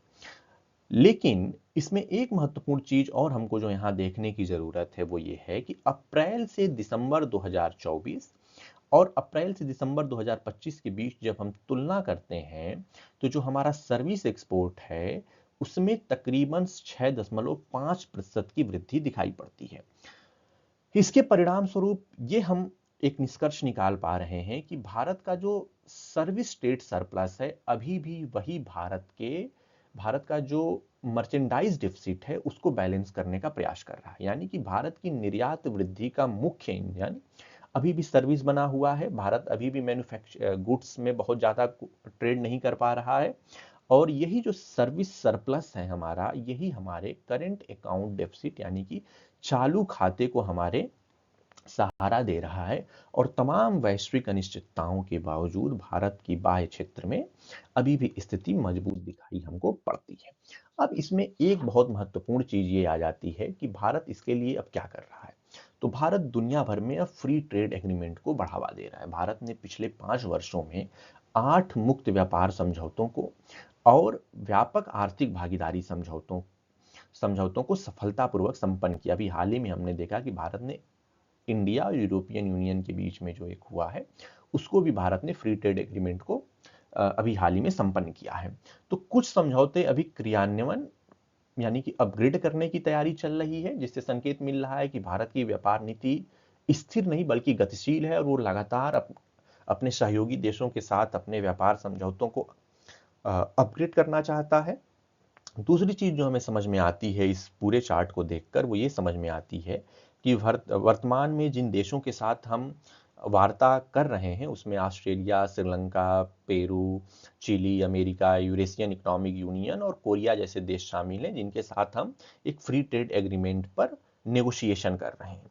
दूसरी चीज एक इसमें और आ जाती है आसियान, यानी कि जो association for south eastern nation है, उनके साथ भी जो हमारा ट्रेड व्यापार समझौता है उसकी समीक्षा चल रही है, जिसमें भारत अपने पुराने समझौतों को भी अधिक संतुलित और लाभकारी बनाने का प्रयास कर रहा है। इन समझौतों से जो एक चीज मुझे समझ में आ रही है कि एक तो भारत निर्यात के लिए नए बाजार ढूंढ रहा है, क्योंकि उसको लगता है कि अगर एडवांस इकोनॉमी के प्रति अगर हमारा एक्सपोर्ट घटेगा तो हमें नए बाजारों की जरूरत होगी। दूसरा चीज कि हमें ग्लोबल सप्लाई चेन को डाइवर्स करना होगा। ऐसा नहीं कि सिर्फ 5 या 7 देशों के साथ ही हमारा सप्लाई चेन हो, तो भारत उस पर भी काम कर रहा है। तीसरी चीज कि अगर ग्लोबल अनसर्टिनिटी और ग्लोबल रिस्क बना हुआ है तो उसके बचाव के लिए हमें दुनिया भर में तमाम और जगहों को भी देखना चाहिए। तो भारत अब रक्षात्मक व्यापार नीति से आगे निकलकर अब एक ऐसी व्यापार नीति की तरफ बढ़ रहा है जो पहले से कहीं अधिक रणनीतिक और साझेदारी आधारित व्यापार नीति, जैसा कि अभी हमने यूरोपियन यूनियन और ब्रिटेन के साथ करके दिखाया है। तो इससे हमारी जो वैश्विक आर्थिक स्थिति है और जो हमारी नेगोशिएशन पावर है, दोनों बहुत तेजी से मजबूत हो रही है। तो ये भारत की नई इकोनॉमिक डिप्लोमेसी है। मैं इसे कहता हूं मॉड्यूलर ट्रेड डील की तरफ भारत आगे बढ़ रहा है, जहां वो अपने देश के जो संवेदनशील सेक्टर हैं जैसे एग्रीकल्चर या डेयरी, उनमें किसी को अनुमति नहीं दे रहा है, लेकिन अपने देश के एक बड़े बाजार के लिए दुनिया के अन्य देशों में अवसर उपलब्ध करा रहा है और भारत के भी उपभोक्ताओं को कम दरों पर दुनिया के बेहतरीन उत्पादों को उपलब्ध कराने का प्रयास कर रहा है। तो ये भारत की एक नई वैश्विक आर्थिक नीति है जो दुनिया अब देख रही है। अब इसमें जब हम आगे बढ़ते हैं और थोड़ा सा ये समझने का प्रयास करते हैं कि भारत का करंट अकाउंट डेफिसिट क्या है, क्योंकि हम बहुत सारा एक्सपोर्ट इंपोर्ट करते हैं, हमारा इंपोर्ट बिल बहुत ज़्यादा है, और अभी आप रुपए पे जो दबाव देख रहे हैं उसके पीछे का एक कारण करंट अकाउंट डेफिसिट भी होता है, क्योंकि हम बहुत ज़्यादा इंपोर्ट ओरिएंटेड नेशन हैं और हमारा इंपोर्ट बिल बहुत ज़्यादा है। तो भारत ने पहली चीज़ तो भारत ने पिछले 5 वर्षों में हमने बहुत प्रयास किया है कि हमारा एक्सपोर्ट बढ़े, सिर्फ सर्विस ना बढ़े बल्कि हमारी मैन्युफैक्चरिंग इंडस्ट्री जो हमारा फाइनल फिनिश्ड गुड्स है उसका भी एक्सपोर्ट बढ़े। लेकिन फिर भी भारत का जो मर्चेंडाइज व्यापार घाटा है वो लगातार ऊंचा बना हुआ है, और इसकी वजह से लेकिन इसमें एक चीज़ और है कि जो हमारा सर्विस एक्सपोर्ट है वो उसे लगातार जो है बल दे रहा है, और जो रिमिटेंसेज जो विदेशों में काम कर रहे हमारे लोग हैं जो वो भेजते हैं, तो उसकी वजह से जो है हम ये देख पा रहे हैं कि हमारा जो ये मर्चेंडाइज घाटा जो हमारा बढ़ा हुआ है उसको यहाँ से बैलेंस हो जाता है। दूसरी चीज इसमें यह है कि भारत का जो चालू खाता है वो अभी भी नियंत्रण के स्तर पर बना हुआ है, जब दुनिया भर में तमाम अनसर्टिनिटी हो रही है। और अगर हम करेंट अकाउंट डेफिसिट को देखें तो वो अभी जीडीपी का लगभग 8% रह गया है, 0.8% रह गया है। और जबकि पहले हाफ में यह लगभग 1.3% था वित्त वर्ष 2025 के। यानी कि ये संकेत दे रहा है कि जो भारत का एक्सटर्नल सेक्टर है वो अभी स्थिर है, विदेशी मुद्रा पर जो दबाव है वो अभी भी सीमित है, और जो हमारा बैलेंस ऑफ पेमेंट है वो अभी भी स्थिर बना हुआ है। यानी कि भारत की अर्थव्यवस्था में सेवा निर्यात और जो रिमिटेंसेज आते हैं उन्होंने एक सुरक्षा कवच की तरह भारत के इंपोर्ट बिल की वजह से आने वाले दबाव को संभाल रखा है। अब हम बात करते हैं ग्रीन फील्ड डिजिटल इन्वेस्टमेंट की। 2020 से 2024 के दौर में भारत दुनिया का सबसे बड़ी अर्थव्यवस्था है, जहां ग्रीन फील्ड परियोजनाओं के लिए सबसे बड़ा गंतव्य बनकर उभरा है। भारत में लगभग 114 अरब डॉलर का निवेश, डिजिटल निवेश आकर्षित हुआ है, और यह चीन, Mexico, Vietnam, Singapore, Indonesia, Malaysia, इन तमाम देशों से बहुत ज़्यादा है, ज़्यादा नहीं है बल्कि दुगना है। यानी कि डिजिटल निवेश के लिए भारत दुनिया में पसंदीदा उभरता हुआ बाजार दिखाई पड़ता है, जिसमें डिजिटल सेवाएं, डाटा सेंटर, आर्टिफिशियल इंटेलिजेंस को लेकर जो इंफ्रा डेवलप करना है, इन तमाम चीज़ों के लिए भारत दुनिया में निवेश का सबसे आकर्षक केंद्र बनकर उभर रहा है। यानी कि जो भारत की वैश्विक डिजिटल अर्थव्यवस्था है उसमें निवेश, नवाचार और तकनीकी विस्तार का ये क्रम लगातार जारी है, और विदेशी निवेश के लिए यह सबसे इमर्जिंग, सबसे अट्रैक्टिंग इकोनॉमी के रूप में उभर रहा है। अगर हम फॉरेन डायरेक्ट इन्वेस्टमेंट की बात करें तो इकोनॉमिक सर्वे का आकलन हमें जो बताता है वो ये बताता है कि भारत तेजी से बड़े स्तर पर एफडीआई को आकर्षित कर रहा है। फाइनेंशियल ईयर 2024 में जहां हमारा ग्रॉस एफडीआई 71 अरब डॉलर का था, वो फाइनेंशियल ईयर 25 में बढ़कर 80 अरब डॉलर हो चुका है। तो पहली चीज तो हमें ये समझ में आती है कि जो हमारा ग्रॉस इनफ्लो है वो बहुत तेजी से बढ़ रहा है। दूसरी चीज इसमें महत्वपूर्ण बात ये आ जाती है कि फाइनेंशियल ईयर 2025 का जो अप्रैल से नवंबर का था उसमें जो हमारा एफडीआई था वो 55.8 अरब डॉलर का था, जो बाद में बढ़कर अप्रैल नवंबर में वो 64 फाइनेंशियल ईयर 26 में 64.7 अरब डॉलर का होने वाला है। यानी कि वैश्विक स्तर पर भारत की एफडीआई में जो है बढ़ रही है। भू राजनीतिक, टैरिफ और तमाम नीतियों के बीच में भी भारत की जो एफडीआई है वो नए तरीके से खुद को व्यवस्थित कर रही है, और इस वैश्विक बदलाव के बीच भारत के पास एक ऐसा अवसर है जहां वो ग्लोबल वैल्यू चेन में अधिक गहराई से अब जुड़ता जा रहा है। और वो ग्लोबल वैल्यू चेन में कैसे जुड़ रहा है, ये जो आपको 3 टर्म दिख रहे हैं ना, global FDI orientation, strategic sector momentum और इंडिया स्ट्रक्चरल स्ट्रेंथ, इसी को थोड़ा हम और गहराई से समझ लेते हैं। तो पहली जो महत्वपूर्ण चीज जो हमको इसमें ये समझ में आ रही है कि वैश्विक स्तर पर भारत एफडीआई का रीओरिएंटेशन कर रहा है। यानी कि अगर भू राजनीति, टैरिफ और तमाम देशों की औद्योगिक नीतियां वैश्विक आपूर्ति श्रृंखलाओं को नए सिरे से अब आकार दे रही हैं। दूसरी महत्वपूर्ण चीज इसमें यह आ जाती है कि इन वैश्विक बदलाव के बीच भारत के पास आज एक अवसर है, एक खिड़की खुल गई है कि वो नए सिरे से ग्लोबल वैल्यू चेन में शामिल हो सकता है। और तीसरी जो स्ट्रक्चरल स्ट्रेंथ की हम बात कर रहे हैं उसमें तेज आर्थिक वृद्धि भारत के पास है। भारत की मैक्रो स्टेबिलिटी बहुत अच्छी है, भारत का घरेलू बाजार बहुत बड़ा है, भारत के पास एक बहुत मजबूत और डिजिटल विनिर्माण आधार है। दीर्घकालिक पूंजी को आकर्षित करने के लिए ये सब चीजें बहुत जरूरी होती हैं। यानी कि भारत के पास इस समय एफडीआई को और अधिक बढ़ाने के लिए वो सब कुछ दिखाई पड़ता है जो जरूरी होता है। डिजिटल, सेमीकंडक्टर, डेटा सेंटर, उन्नत विनिर्माण, सारे स्ट्रेटेजिक सेक्टर में हम देख पा रहे हैं कि निवेश की गति भारत में बढ़ रही है। यानी कि भारत अब केवल एफडीआई प्राप्त करने वाला देश नहीं है, बल्कि वैश्विक निवेश को गहराई, गुणवत्ता और मूल्यवर्धन की दिशा में भी क्या कहते हैं, रीओरिएंटेशन करने की दिशा में आ गया है। तो ये एफडीआई को लेकर इकोनॉमिक सर्वे का इस बार का डेटा था। फॉरेक्स रिजर्व में भी अगर हम देखें तो भारत का विदेशी मुद्रा भंडार बढ़कर 700 बिलियन डॉलर से ऊपर निकल चुका है। हमारे पास इतना फॉरेक्स रिजर्व है कि हम तकरीबन 11 महीने का इंपोर्ट कवर कर सकते हैं, और ये 4 चार्ट हमको बताने के लिए पर्याप्त है कि हम किस स्थिति में पहुंच चुके हैं। तो जो पहली चीज हमें समझ में आती है कि भारत का फॉरेक्स रिजर्व वो तेजी से बढ़कर अब 7.1 अरब डॉलर हो चुका है। जो दूसरी चीज हमें देखनी है वो है हमारा एक्सटर्नल डेप्ट का आंकड़ा। हम देख रहे हैं कि फाइनेंशियल ईयर 2015 की तुलना में भारत का जो एक्सटर्नल डेप्ट है वो तेजी से घट रहा है और 23.8% से घटकर वो अब 19.2% रह चुका है। इसके बाद जब हम देखते हैं तो इंपोर्ट कवर की जब बात आती है तो भारत जो है वित्त वर्ष 2015 की तुलना में अब 11.1 महीने का इंपोर्ट कवर हासिल कर चुका है और जो हमारा करेंट अकाउंट डेफिसिट है वो भी लगातार घट रहा है और 1.32% से अब ये 0.8% आ चुका है। यानी कि भारत की बाहरी आर्थिक स्थिति मजबूत हो रही है, भारत का विदेशी मुद्रा भंडार बहुत ऊंचे स्तर पर है, भारत बाहरी कर्ज के बोझ को नियंत्रित कर चुका है और भारत का जो बैलेंस ऑफ पेमेंट है वो भी अधिक स्थिर बना हुआ है। यानी कि भारत की ओवरऑल इकोनॉमी में जो हमें ये बूम दिख रहा है, जो हमें मजबूती दिख रही है, वो अल्पकालिक नहीं है बल्कि वो बड़े स्तर पर दिखाई पड़ती है। अब इकोनॉमिक सर्वे के इस दूसरे पार्ट में हम इन्फ्लेशन कंट्रोल से शुरुआत करते हैं।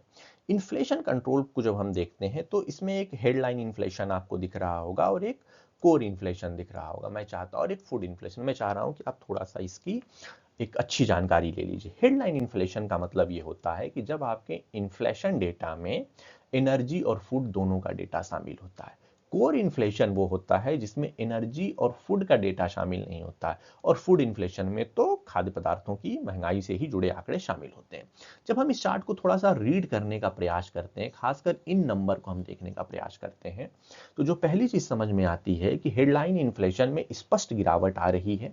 अप्रैल 2024 में लगभग 5% के आसपास रहने के बाद यह दिसंबर 2025 में घटकर 1.3% पर आ चुकी है। फूड इन्फ्लेशन जब हम देखते हैं तो इसमें भी बहुत तेज गिरावट देखने को मिल रही है और यह इस समय घटते घटते घटते घटते -2.7% जा चुका है। कोर इन्फ्लेशन को जब हम देखने की बात करते हैं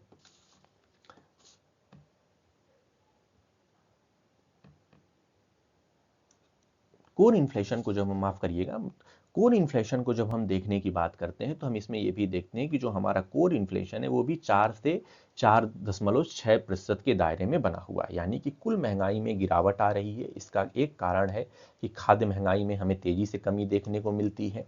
दूसरी महत्वपूर्ण बात यह है कि कोर महंगाई भी अपेक्षाकृत अभी कंट्रोल में बनी हुई है, मतलब एक स्टेबिलिटी दिखती है, बहुत ज्यादा बढ़ी भी नहीं है तो बहुत जो है तेजी से घटी भी नहीं, मतलब एक स्टेबिलिटी देखने को मिल रही है हम। तो महंगाई पर नियंत्रण और महंगाई पर नियंत्रण ने भारत की अर्थव्यवस्था को एक मजबूत बल दिया है जो बहुत जरूरी हो जाता है। अब जब हम आगे बढ़ने का प्रयास करते हैं यहाँ से, तो अब हम ये देखते हैं कि दुनिया भर की अर्थव्यवस्थाओं में हेडलाइन इन्फ्लेशन की स्थिति क्या है। वर्ष 2025 में जो प्रमुख अर्थव्यवस्थाएं हैं उसमें हेडलाइन इन्फ्लेशन में अधिक गिरावट, सबसे ज्यादा गिरावट भारत में दर्ज की गई है जो लगभग 1.8% है। यानी कि जो फिलीपींस, फ्रांस, दक्षिण अफ्रीका, मैक्सिको जैसे तमाम देश हैं वहां महंगाई घटी है लेकिन उनकी गिरावट भारत की गिरावट से कम है। अमेरिका, जर्मनी, इंडोनेशिया और चीन में भी महंगाई में बहुत हल्की गिरावट दर्ज हुई है। इसके विपरीत जापान, ब्राजील और यूनाइटेड किंगडम, ये 2-3 देश ऐसे हैं जहां मुद्रास्फीति का दबाव अभी भी कायम है। वहां इन्फ्लेशन, मुद्रास्फीति, महंगाई लगातार बनी हुई है। यानी कि भारत 2025 में महंगाई नियंत्रण के मामले में वैश्विक स्तर पर सबसे सफल अर्थव्यवस्था रहा है।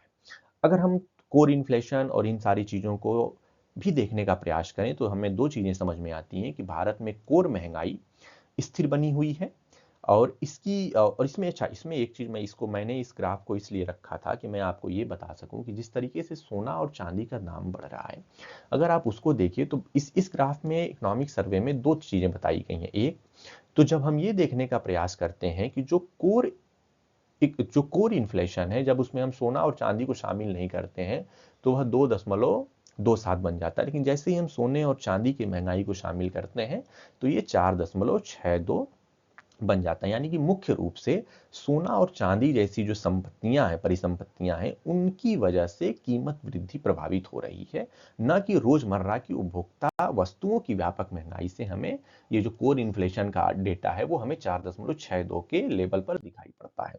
अब हम थोड़ा एग्रीकल्चर शिफ्ट की बात कर लेते हैं। पहली चीज़ तो भारत के एग्रीकल्चर सेक्टर में एक बड़ा बदलाव दिख रहा है, जिसमें लाइव स्टॉक और फिशरीज हमको दिखाई पड़ता है। दूसरी महत्वपूर्ण चीज़ डाइवर्सिफिकेशन को लेकर कही गई है, यानी कि अगर हम वित्त वर्ष 2020 से वित्त वर्ष 2024 के बीच में जब हम एग्रीकल्चर सेक्टर को समझने का प्रयास करते हैं, तो हमें ये समझ में आता है कि एग्रीकल्चर सेक्टर की जो ग्रोथ है वो 4.7% की है।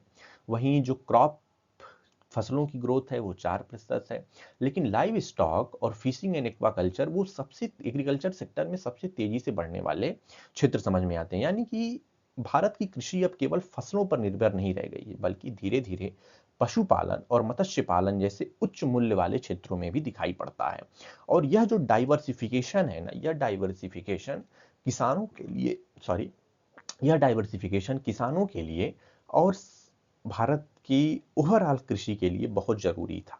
कृषि आय में अगर आपको टिकाऊ वृद्धि चाहिए, तो फसल आधारित खेती से आगे बढ़कर हमें ऐसे कैश आधारित खेती की तरफ बढ़ना होगा, जिसमें पशुधन हो, जिसमें मत्स्य का हो, जिसमें ताकि हमारी आय सिर्फ फसल पे आधारित न रह जाए। इन सारी चीजों पर भी हमें फोकस करना होगा। अब इसको लेकर कुछ पॉलिसी कंसिडरेशन इस बार हमारे इकोनॉमिक सर्वे में बताया गया है कि किस तरीके से हम इन सब चीज़ों को ठीक कर सकते हैं। तो पहले तो एथनॉल को लेकर बात की गई है कि हमें एथनॉल मूल्य निर्धारण और फसल प्रोत्साहन में संतुलन जरूरी है, ताकि किसी एक फसल पर अत्यधिक निर्भरता न बने और खेती में अनचाही एकरूपता न आए। यानी कि ऐसा ना हो कि एथनॉल की अगर हम प्राइसिंग ऐसी करते जाएं कि सब लोग एथनॉल के लिए जो है गन्ना और जो है चावल ही पैदा करने लगे। तो इसको लेकर कहा गया है कि हमें इसका ध्यान रखना चाहिए। एथनॉल उत्पादन का जो विस्तार है, हमें वो इस तरीके से अब करने की जरूरत है कि वो हमारी ऊर्जा सुरक्षा, एनर्जी सिक्योरिटी को तो बढ़ाए, लेकिन साथ ही जो खाद्य और पोषण सुरक्षा है उसको नुकसान न पहुंचाओ। तो ये एक बहुत जरूरी पॉलिसी कंसिडरेशन इकोनॉमिक सर्वे ने इस बार दिया है।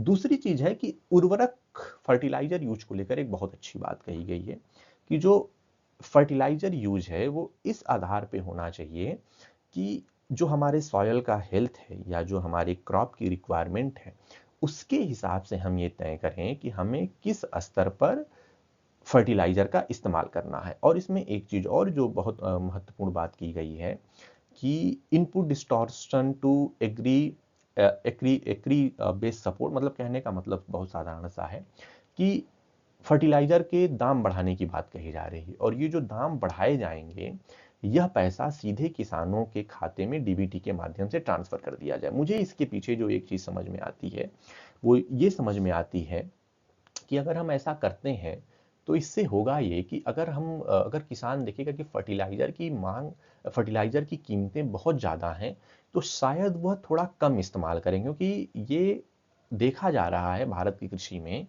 कि फर्टिलाइजर यूरिया बहुत ज़्यादा स्तर पर, मतलब जितनी ज़रूरत है उससे ज़्यादा इस्तेमाल किया जा रहा है। तो इसके ओवर यूज को डिस्करेज करने के लिए इस तरीके की एक साइकोलॉजिकल प्राइसिंग का इस्तेमाल इकोनॉमिक सर्वे का कहना है कि अब भारत सरकार को करना चाहिए।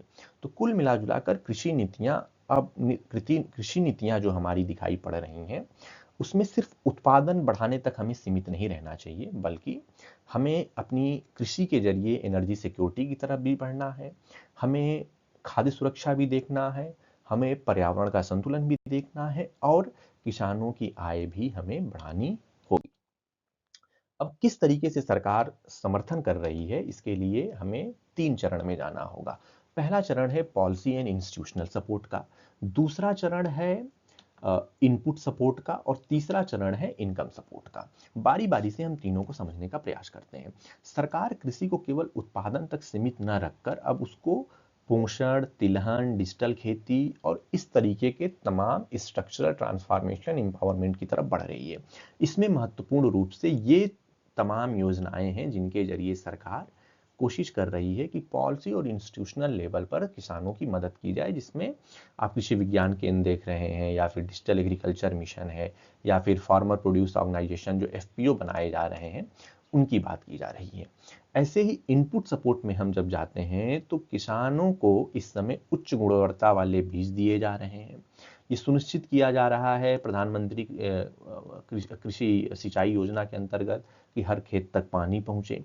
हम सॉइल हेल्थ कार्ड दे रहे हैं, हम सब्सिडी दे रहे हैं, किसान क्रेडिट कार्ड स्कीम का दायरा बढ़ाया गया है और कोशिश ये की जा रही है कि कैसे भी करके हमें लागत घटाना है और उत्पादन बढ़ाना है। ऐसे ही इनकम सपोर्ट में प्रधानमंत्री किसी सम्मान निधि योजना के अंतर्गत किसानों के खातों में 6,000 रुपए की राशि भेजी जाती है। एमएसपी में लगातार जो है न्यूनतम मूल्य में जो है बढ़ोतरी की जा रही है और पीएम मानधन योजना के अंतर्गत भी जो है कोशिश की जा रही है कि किसानों के लिए जो है एक सुरक्षा उपलब्ध कराई जा सके। मतलब समग्र रूप से अगर आप इस विषय को समझना चाहें तो ये कहने का मतलब है कि भारत की जो कृषि नीति है अब वो केवल उत्पादन पे केंद्रित नहीं है, बल्कि वह ये प्रयास कर रही है कि किसानों के लिए जोखिम कैसे कम किया जाए, कैसे उनकी लागत घटाई जाए, कैसे उनका जो इनकम लेवल है उसको स्टेबल किया जाए और महत्वपूर्ण बात कि कैसे हम इंस्टीट्यूशनल सपोर्ट के जरिए इस दिशा में आगे बढ़ सकते हैं।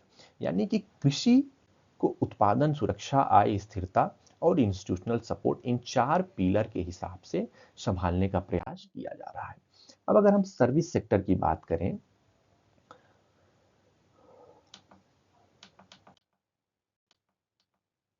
तो सर्विस सेक्टर में कुछ नए सर्विस एरिया आए हैं, जैसे टूरिज्म, जैसे स्पेस इकोनॉमी, जैसे ग्लोबल कैपेबिलिटी सेंटर्स। तो इस पे हम थोड़ी सी बातचीत कर लेते हैं। सबसे पहली चीज तो ये है जो हमें समझ में आती है कि जो डोमेस्टिक टूरिज्म है उसमें 17.5% की वृद्धि हमको दिखाई पड़ रही है। यानी कि जो घरेलू पर्यटन है, घरेलू पर्यटन की बढ़ोतरी की वजह से हमारी इकोनॉमी को एक सपोर्ट मिल रहा है। इंटरनेशनल टूरिस्ट का अराइवल भी 8.9% की दर से बढ़ा है और जो होटल उद्योग है उसमें लेकिन अभी भी मांग स्थिर बनी हुई है। होटल ऑक्यूपेंसी दर अभी भी 60% से फिर भी 60% से अधिक रही है। लेकिन पर्यटन क्षेत्र में कुछ हाई वैल्यू सेक्टर भी उभर रहे हैं, जिसमें एक है मेडिकल एंड वेलनेस टूरिज्म, जिसमें 2009 से 2024 के दौरान तकरीबन 12% की बढ़ोतरी हुई है। दूसरा है हमारा प्रपोज लॉन्ग डिस्टेंस ट्रेल्स, यानी कि जिसमें दूरस्थ क्षेत्रों में आजीविका के अवसर बढ़ रहे हैं। और तीसरी चीज जो हम देख पा रहे हैं वो है मरीन टूरिज्म, यानी कि ब्लू इकोनॉमी, जो तटीय पर्यटन, रोजगार और आय में वृद्धि तथा बंदरगाहों के पुनरुद्धार को बढ़ावा दे रहा है। यानी कि भारत का जो पर्यटन क्षेत्र है न केवल वो घरेलू स्तर पर बल्कि हाई वैल्यू सेक्टर में भी तेजी से हमको बढ़ता हुआ दिखाई पड़ रहा है। अब जब हम स्पेस इकोनॉमी की बात करते हैं, ओशियन इकोनॉमी की बात करते हैं, तो ये बड़ा महत्वपूर्ण हो जाता है समझना कि भारत ने अंतरिक्ष क्षेत्र में कॉमर्शलाइजेशन को हासिल किया है और इसमें बड़ी प्रगति हासिल की गई है।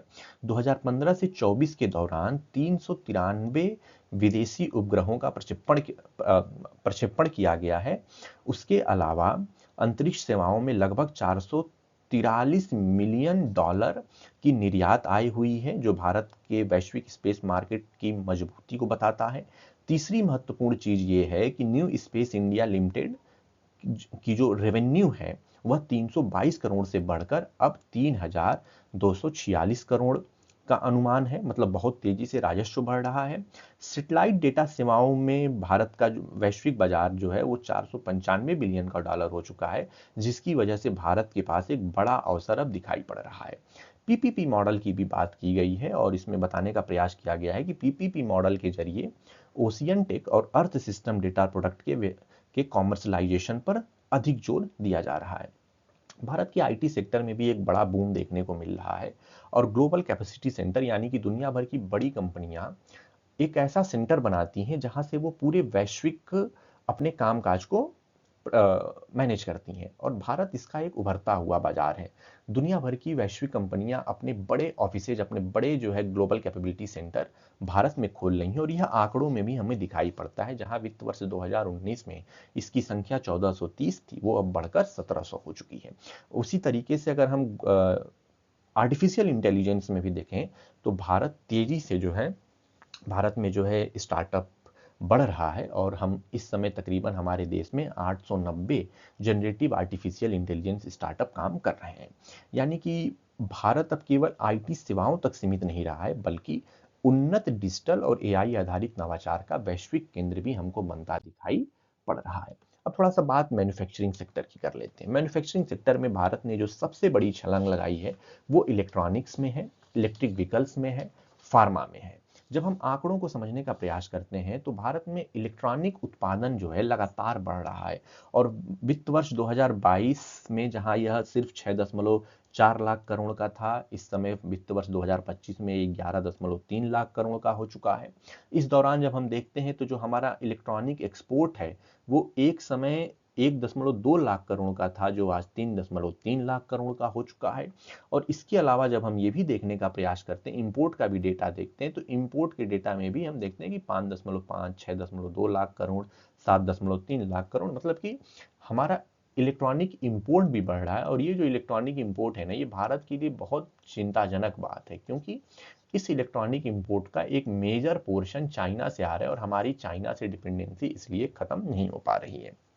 लेकिन फिर भी भारत का मोबाइल और इलेक्ट्रॉनिक सेक्टर बताता है कि भारत इलेक्ट्रॉनिक क्षेत्र में अब वैश्विक विनिर्माण हब के रूप में उभर रहा है और इसको लेकर भारत की आत्मनिर्भरता बहुत तेजी से। अगर आप मोबाइल मैन्युफैक्चरिंग देखिए तो मोबाइल मैन्युफैक्चरिंग में जहां वित्त वर्ष 2015 में महज 0.18 लाख करोड़ का मैन्युफैक्चरिंग था, वो इस समय बढ़कर 5.45 लाख करोड़ का हो चुका है। तो ये जो 30 गुना की वृद्धि हमको दिखाई पड़ रही है, ये भारत के मैन्युफैक्चरिंग सेक्टर के बढ़ते प्रभाव को दिखाती है। फार्मा में भी अगर हम देखने का प्रयास करें तो फार्मा में भी हमारी बहुत बड़ी वृद्धि हुई है और ये लगातार हमें एक अप स्ट्रीम ही दिखाई पड़ता है। 2015 की तुलना में जहां 15 अरब डॉलर का व्यापार हुआ था, फार्मा एक्सपोर्ट हुआ था, वो बढ़कर अब 29 अरब डॉलर का हो चुका है।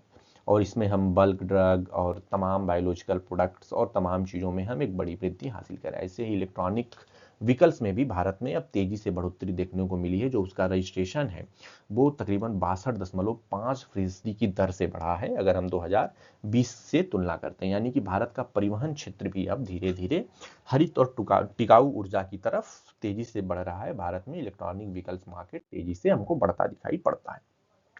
इनोवेशन को लेकर भी थोड़ा सा जो है हमें इस पे बातचीत करनी चाहिए। एक तो इसमें यह है कि भारत में बहुत तेजी से स्टार्टअप आ रहे हैं।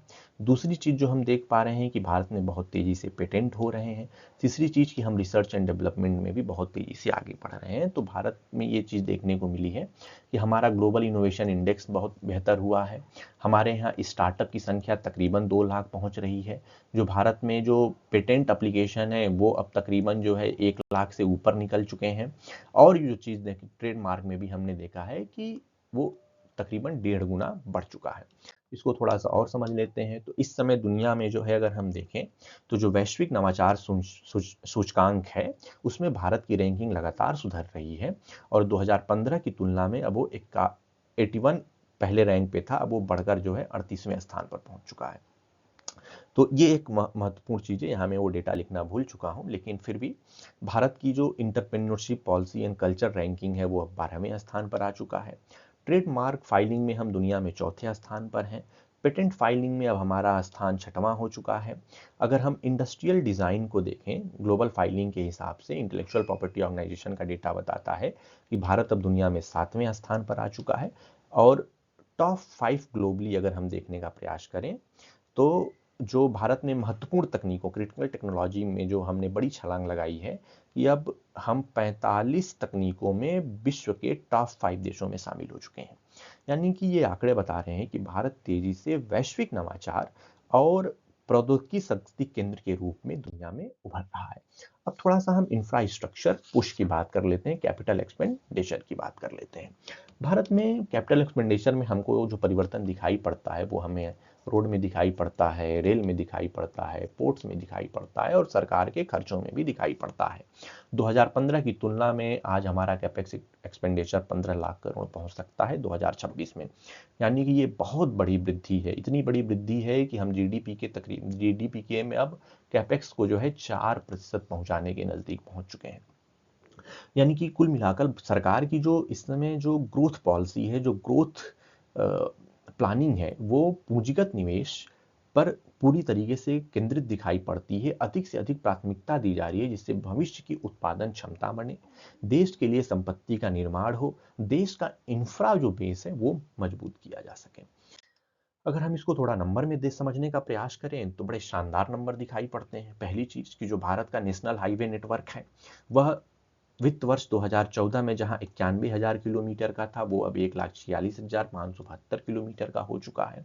अगर हम ऑपरेशनल हाई स्पीड कॉरिडोर की बात करें तो जहां सिर्फ 550 किलोमीटर का हमारे पास हाई स्पीड कॉरिडोर था वित्त वर्ष 2024 में, वो अभी 5,364 किलोमीटर का हो चुका है।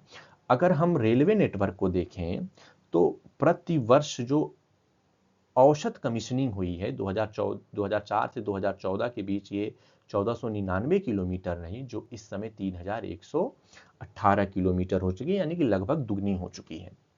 बंदरगाह में भी हमारे यहाँ बहुत बड़े स्तर पर कार्गो हैंडलिंग और पोर्ट क्षमता में वृद्धि हुई है। ऐसे ही कंटेनर जहाज़ों के औसत टर्न अराउंड का जो घंटा था वो पहले 43 घंटे लग जाते थे, अब वो घटकर महज 30 घंटा हो गया है। और इनलैंड वाटर ट्रांसपोर्ट कार्गो में भी भारत ने एक बड़ी छलांग लगाई है और 18 मिलियन मैट्रिक टन से बढ़कर अब यह 146 मिलियन मैट्रिक टन हो चुका है। यानी कि कुल मिलाकर भारत में सड़क, रेल, बंदरगाह, जलमार्ग सभी क्षेत्रों में भौतिक कनेक्टिविटी में एक बड़ा सुधार दिखाई पड़ता है, जिससे आर्थिक गतिविधियों को एक मजबूत आधार देश में मिला है। अगर हम प्रोजेक्ट अप्रूवल की भी बात करें तो पीपीपी पब्लिक प्राइवेट पार्टनरशिप परियोजनाओं में भी एक बड़ी बढ़ोतरी दिखाई पड़ती है। जो 2000 वित्तीय वर्ष 2023 में जो महज 8,890 करोड़ का था वो अचानक से बढ़कर इस समय 1,04,686 करोड़ रुपए के प्रोजेक्ट हैं जो पब्लिक प्राइवेट पार्टनरशिप में चल रहे हैं। यानी कि 6 प्रोजेक्ट से बढ़कर इस समय 28 प्रोजेक्ट हो चुके हैं। पीपीपी मॉडल अब बड़े मतलब जहां बहुत बड़ी पूंजी भी लगनी है वहां भी अब एक बड़ी मदद के रूप में अर्थव्यवस्था में उभर कर सामने आ रहा है। थोड़ा डिजिटल कनेक्टिविटी पे भी बात कर लेते हैं। भारत बहुत डिजिटल हो भी रहा है, तो इसमें जो एक चीज समझ में आती है कि भारत सरकार ग्राम पंचायतों तक कनेक्टिविटी लगभग पूरी करने की स्थिति में आ चुका है और 2023 में 2.9 लाख से बढ़कर अब ग्राम पंचायतों की संख्या 2.15 लाख हो चुकी है, जहां डिजिटल कनेक्टिविटी को सुनिश्चित किया गया है। फाइबर केबल में भी हमें एक बड़ी बढ़त दिखाई पड़ती है। उसके अलावा हम अगर हाई स्पीड ब्रॉडबैंड को देखें तो उसमें भी हमें बड़ी बढ़त दिखाई पड़ती है। हमारा टेलीकॉम एसेस बढ़ा है और हमारा इंटरनेट एंड ब्रॉड कनेक्टिविटी भी बढ़ा है। यानी कि भारत में डिजिटल कनेक्टिविटी का तीव्र विस्तार हुआ है। विशेषकर ग्रामीण क्षेत्रों में हम देख पा रहे हैं ब्रॉडबैंड और इंटरनेट सेवाओं की पहुंच में भी बढ़ोतरी हुई है। और जो भारत में जो डिजिटल इंफ्रास्ट्रक्चर, डिजिटल अर्थव्यवस्था और ई गवर्नेंस की बात हो रही थी, उसको लेकर अब देश ने एक मजबूत बेस तैयार कर लिया है। अब जल जीवन मिशन को लेकर भी थोड़ी बहुत बातचीत होनी चाहिए, क्योंकि भारत में हर घर हर नल परियोजना के अंतर्गत भारत बड़े स्तर पर इतना पैसा खर्च कर रहा है। वो चाहता है कि देश के हर व्यक्ति को नल के जरिए शुद्ध और साफ पानी उपलब्ध कराया जा सके। तो जल जीवन मिशन में हमें एक बड़ी प्रगति दिखाई पड़ती है और जहां अगस्त 2019 में केवल 3.23 करोड़ लोगों के पास, ग्रामीण परिवारों के पास नल जल कनेक्शन था, दिसंबर 2025 में वो आंकड़ा बढ़कर अब 15.76 करोड़ हो चुका है। यानी कि देश के तकरीबन 81% ग्रामीण परिवारों को नल से जल उपलब्ध हुआ है, जो बुनियादी जीवन स्तर में बड़े सुधार को दर्शाता है। अधिकांश राज्यों में अगर आप इन दोनों भारत के इन दोनों नक्शों की तुलना करिए तो आपको ये समझ में आता है कि अधिकांश राज्यों में जो कवरेज है वो 100% हो चुकी है। यानी कि भारत जल्द ही 100% लक्ष्य को प्राप्त कर लेगा। यह बदलाव भारत में स्वास्थ्य, स्वच्छता और महिलाओं के सशक्तिकरण के रूप में भी देखी जा सकती है, जो सरकार बड़े स्तर पर अब करती हुई और सफल होती हुई दिखाई पड़ रही है। एक महत्वपूर्ण बात है कि चांदी के दाम बहुत बढ़ रहे हैं। आपने देखा होगा ना, चांदी अचानक से जो है 4 लाख के करीब पहुंच गई, फिर अभी गिरकर जो है 3 लाख के आसपास आ चुकी है। इकोनॉमिक सर्वे ने एक बड़ा इंटरेस्टिंग डेटा प्रस्तुत किया है जिसे हमें समझना चाहिए। पहली चीज तो वो ये कहता है कि अगर आपको 1 गीगावाट अगर सोलर एनर्जी पैदा करनी है तो इसको स्थापित करने में भारी मात्रा में हमें खनिजों की जरूरत पड़ती है, जिसमें लगभग 18.5 टन हमें चांदी चाहिए, 2 से 3,000 टन हमें जो है पॉलीसिलिकॉन चाहिए और 10,252 टन हमें एल्युमिनियम चाहिए। यानी कि सौर ऊर्जा उत्पादन स्वयं में भी एक बड़ी ऊर्जा खपत पर निर्भर करता है। हम सौर ऊर्जा से जब 1 गीगावाट बिजली पैदा करने जाते हैं तो हम ये पाते हैं कि 1 गीगावाट पवन 1 गीगावाट सोलर एनर्जी पैदा करने के लिए हमें चांदी के लिए हमें तकरीबन 4,625 मेगावाट चांदी के लिए लगभग हमें बिजली की जरूरत पड़ती है और एल्युमिनियम उत्पादन के लिए हमें तकरीबन 19.48 लाख ऊर्जा की जरूरत पड़ती है। मतलब कि सौर ऊर्जा से बिजली उत्पादन इतना सस्ता है नहीं जितना हम इसे ग्रीन एनर्जी के नाम पर समझ रहे हैं। विंड पावर में भी कुछ चीजें ऐसी ही हमें दिखाई पड़ती हैं। विंड, अगर आप 1 गीगावाट विंड पावर उत्पन्न करना चाहते हैं तो तांबे की बड़ी मांग है इसमें, और यह तकरीबन 2,0866 टन कॉपर की जरूरत आपको पर गीगावाट विंड पावर उपलब्ध कराने में, पैदा करने में आती है। और इसमें भी महत्वपूर्ण बात है कि इसमें लॉजिस्टिक का बोझ बहुत है। 1 गीगावाट के लिए तकरीबन आपको 1,194 ट्रकों की जरूरत होती है, 400 टन क्षमता वाले ट्रकों की जरूरत होती है ताकि आप सामग्री की ढुलाई कर पाए। तो मतलब ये जो ग्रीन एनर्जी की हम बात कर रहे हैं, ये ग्रीन एनर्जी उतनी सस्ती ग्रीन एनर्जी नहीं है, इसके पीछे एक बहुत बड़ा कॉस्ट भी है। यानी कि ग्रीन एनर्जी ट्रांजिशन को हमें ये समझना होगा कि ये बहुत रिसोर्स इंटेंसिव प्रक्रिया है जिसमें खनिज और ऊर्जा इनपुट की बहुत जरूरत पड़ती है। तो इसको मुझे इसलिए भी कहा गया है कि भारत को अपने ग्रीन एनर्जी ट्रांजिशन में इससे अलग और अन्य क्षेत्रों में देखना होगा जहां हमारी इनपुट कॉस्ट बहुत कम आए, जहां हमारी जो ये रिसोर्स इंटेंसिव प्रक्रिया है इसमें कमी दिखे, हमें उन क्षेत्रों में बढ़ना चाहिए। और इसमें एक चीज निकलकर सामने आती है, वो है न्यूक्लियर एनर्जी। न्यूक्लियर एनर्जी हम जानते हैं कि 24x7 ये एक स्वच्छ ऊर्जा का लो कार्बन बिजली प्रदान करती है, और इसमें जो है बहुत ज़्यादा जो है इनपुट वाला वो समस्या नहीं है जो हमें सोलर एनर्जी या विंड एनर्जी में दिखाई पड़ता है। हमारे देश की एनर्जी सिक्योरिटी को मजबूत करती है। हमारे देश में अगर हैवी इंडस्ट्री की जो डिमांड है वो न्यूक्लियर पावर से पूरी हो जाती है। हम हाइड्रोजन प्रोडक्शन की तरफ बढ़ रहे हैं, तो हाइड्रोजन प्रोडक्शन के लिए भी हमें न्यूक्लियर पावर की ज़रूरत पड़ेगी। इसलिए भारत को जो स्वच्छ और सुरक्षित ऊर्जा का जो उसका ट्रांजिशन पीरियड है ना, उसमें भारत को न्यूक्लियर एनर्जी को अपने सबसे प्रमुख स्तंभ के रूप में आगे बढ़ाना चाहिए। और भारत ने पिछले ही साल नेशनल न्यूक्लियर एनर्जी मिशन की शुरुआत की थी, जिसके अंतर्गत 20,000 करोड़ एलोकेट किए गए थे। हम 5 स्वदेशी स्मॉल मॉड्यूलर रिएक्टर बना रहे हैं और हमें उम्मीद है कि 2033 तक ये पांचों ऑपरेशनल हो जाएंगे। और इसके जरिए हम 2 चीजें हासिल करने वाले हैं, एक तो एनर्जी सिक्योरिटी और दूसरा क्लीन पावर। अब महत्वपूर्ण बात यह है कि भारत ने अभी हाल ही में शांति एक्ट जो है लोकसभा में लाया था, और ये बेसिकली शांति एक्ट को समझना इसलिए जरूरी थोड़ा सा हो जाता है कि यह पहली चीज तो यह निजी और राज्य सरकारों की भागीदारी को सुनिश्चित कर रहा है। प्राइवेट प्लेयर भी यह न्यूक्लियर पावर जनरेशन में शामिल हो सकते हैं। दूसरी चीज जो ये कहता है, मतलब इसमें बहुत से बदलाव किए गए हैं, जैसे लाइबिलिटी को लेकर जो है नियम बदल दिए गए हैं।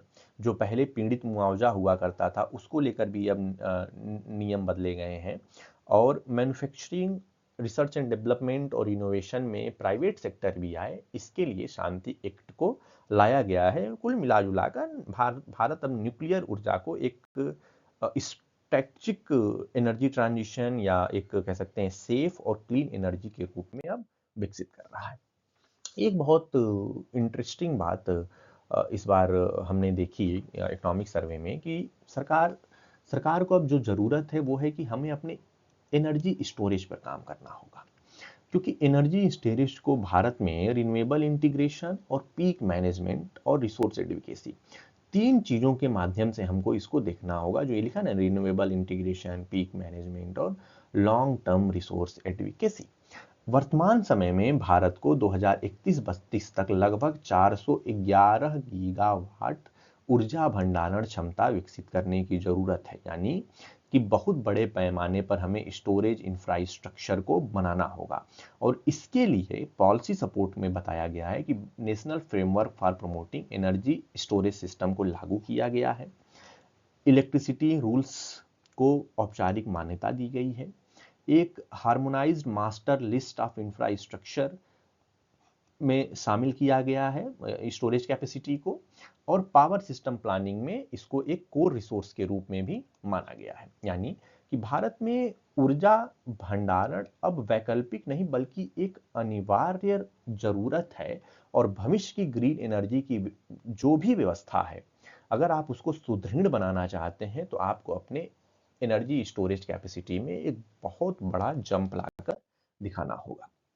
एक महत्वपूर्ण चीज और है, क्लाइमेट एक्शन को लेके जब हम बात कर रहे हैं तो भारत की अब राज्य सरकारें भी इसमें शामिल हो रही हैं, और state action plan on climate change का स्वरूप भी अब समय के साथ साथ जो है एक्शन ओरिएंटेड बना दिया गया है।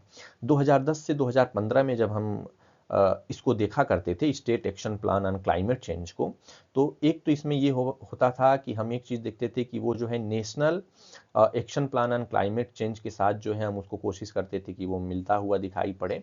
लेकिन अब 2020 के बाद ये रणनीति बिल्कुल बदल दी गई है। तमाम ऐसी चीजों को किया गया है ताकि राज्य स्तर पर ही जो है हम ये प्रयास करें कि जलवायु परिवर्तन को लेकर हमारे पास एक नीति हो और जलवायु परिवर्तन से आने वाले प्रभावों को रोका जा सकता हो। जैसे प्लानिंग और फाइनेंस डिपार्टमेंट के एकीकरण की बात की जा रही है। अगर हम जल, कृषि और शहरी योजनाओं की बात कर रहे हैं तो हमें ये ध्यान रखना होगा कि हमें स्टेट और डिस्ट्रिक्ट स्पेसिफिक क्लाइमेट एनालिसिस करनी होगी। क्योंकि अगर हम नेशनल स्तर पर अगर कोई एक क्लाइमेट पॉलिसी बनाते हैं तो वो दिल्ली के लिए अलग होगी, वो लखनऊ के लिए अलग हो सकती है, वो भुवनेश्वर के लिए अलग होगी। तो इसलिए इस तरीके का एक डिसेंट्रलाइज अप्रोच अपनाया जा रहा है। अब एजुकेशन, हेल्थ और इन सारी चीज़ों पर बात कर लेते हैं। क्योंकि नई एजुकेशन पॉलिसी आई हुई है, तो नई एजुकेशन पॉलिसी ने क्या कुछ हासिल किया है, हमारी जो ग्रॉस इनरोलमेंट रेशियो है उस पर क्या प्रभाव पड़ा है, तो इन सारी चीज़ों पर भी अब हम बात कर लेते हैं। इसको आप ध्यान से देख सकते हैं कि ये जो डेटा है इकोनॉमिक सर्वे से मैंने लिया है, तो ये क्या कहता है। नेशनल न्यू एजुकेशन पॉलिसी के तहत सबसे पहली जो चीज़ है कि वो है यूनिवर्सल एक्सेस को केंद्रीय लक्ष्य बनाया गया है कि हमको शिक्षा को हर व्यक्ति तक पहुंचाना है। और इसमें लक्ष्य निर्धारित है 2030 तक हम स्कूल एजुकेशन में 100% ग्रॉस इनरोलमेंट रेशियो हासिल करेंगे। लगभग 25 करोड़ विद्यार्थियों को 14.7 लाख स्कूलों के जरिए हम कोशिश करेंगे कि भारत के जीईआर को 100% सुनिश्चित करें। वर्तमान में क्या है, कक्षा 1 से 5 तक तो चीज़ें ठीक है, 90% है। लेकिन जैसे ही जो है हम थोड़ा सा आगे बढ़ते हैं और जब हम देखते हैं कि 10वीं के बाद हमारा ग्रॉस इनरोलमेंट रेशियो अचानक से 58% हो जाता है। यानी कि भारत की जो नए बच्चे आते हैं उनमें से आधे बच्चे ही 12वीं के बाद, तकरीबन 58% बच्चे ही 10वीं के बाद 11वीं और 12वीं की पढ़ाई कर पा रहे हैं। तो हमें इस पर काम करना होगा, हमें एक शिक्षित भारत का निर्माण करना होगा। ऐसे ही अगर हम उच्च शिक्षा में देखें तो यहाँ स्थिति सुधरी है, लेकिन स्थितियां अभी भी बहुत अच्छी नहीं हैं। 2035 तक हमने लक्ष्य रखा है कि हम 50% ग्रॉस इनरोलमेंट रेशियो को हासिल कर लेंगे। यानी कि हमें हर हाल में जो है अपने बच्चों को ग्रेजुएट और यूनिवर्सिटी और अन्य संस्थानों में दाखिला दिलाना है। और इसके लिए जो बहुत ज़रूरी चीज़ हो जाती है, क्योंकि अभी आप देखिए ना डेटा क्या है कि अभी सिर्फ भारत के, मतलब आप समझिए कि 90% बच्चे जो कक्षा 1 से 5वीं में प्रवेश करते हैं वह 11वीं 12वीं में प्रवेश होने तक सिर्फ 58% बचते हैं। और फिर उनमें से महज 30% बच्चे ही यूनिवर्सिटियों में जो है इनरोल हो रहे हैं। तो भारत की जो शिक्षा व्यवस्था है इसको यूनिवर्सल एसेस बनाना है, हमें सुनिश्चित करना है कि हम इसको 2035 तक 50% का लक्ष्य हासिल कर ले। हमें 20% ग्रॉस इनरोलमेंट रेशियो अभी बढ़ाना है। इसके अलावा हमें अपनी शिक्षा व्यवस्था को इंक्लूसिव करना है और उसमें समानता और समता दोनों को इंश्योर करना है। आदिवासी और वंचित वर्गों के लिए अभी वर्तमान समय में आवासीय सुविधाओं का विस्तार हुआ है। 500 छात्रावास स्वीकृत हुए हैं। कस्तूरबा गांधी बालिका विद्यालय जो 2600 हैं उनको जो है पहले की तुलना में अब अपग्रेड किया गया है और 600 नए हॉस्टल बनाए जा रहे हैं।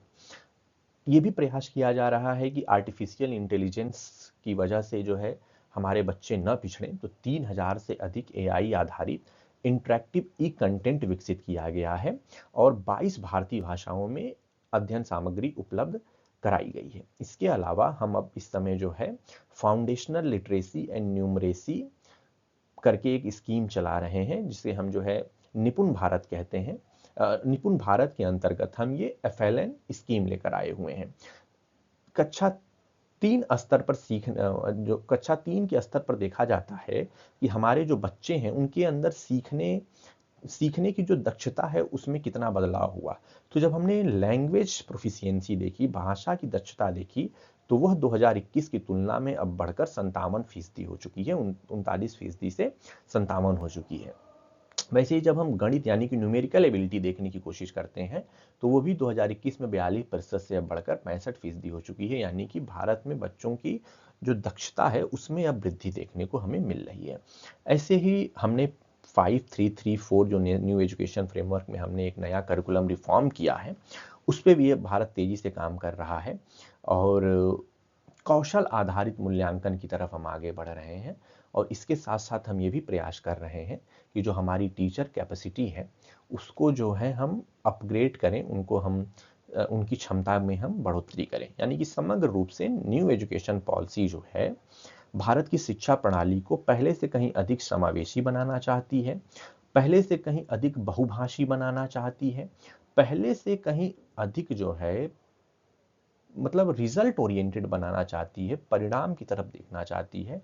और जो एक महत्वपूर्ण बात यह है कि हम उसका अंतर्राष्ट्रीय स्तर पर भी हम उसको जुड़ा हुआ बनाना चाहते हैं। तो हमने 100% FDI हायर एजुकेशन में अलाउ कर दिया है कि कोई भी विदेशी संस्थान जो भारत में आकर अपना कैंपस खोलना चाहता है वो आ सकता है। और 15 जो है विदेशी संस्थान भारत में आ भी रहे हैं, बल्कि कुछ तो आ चुके हैं और उनके कैंपस खोले जा चुके हैं।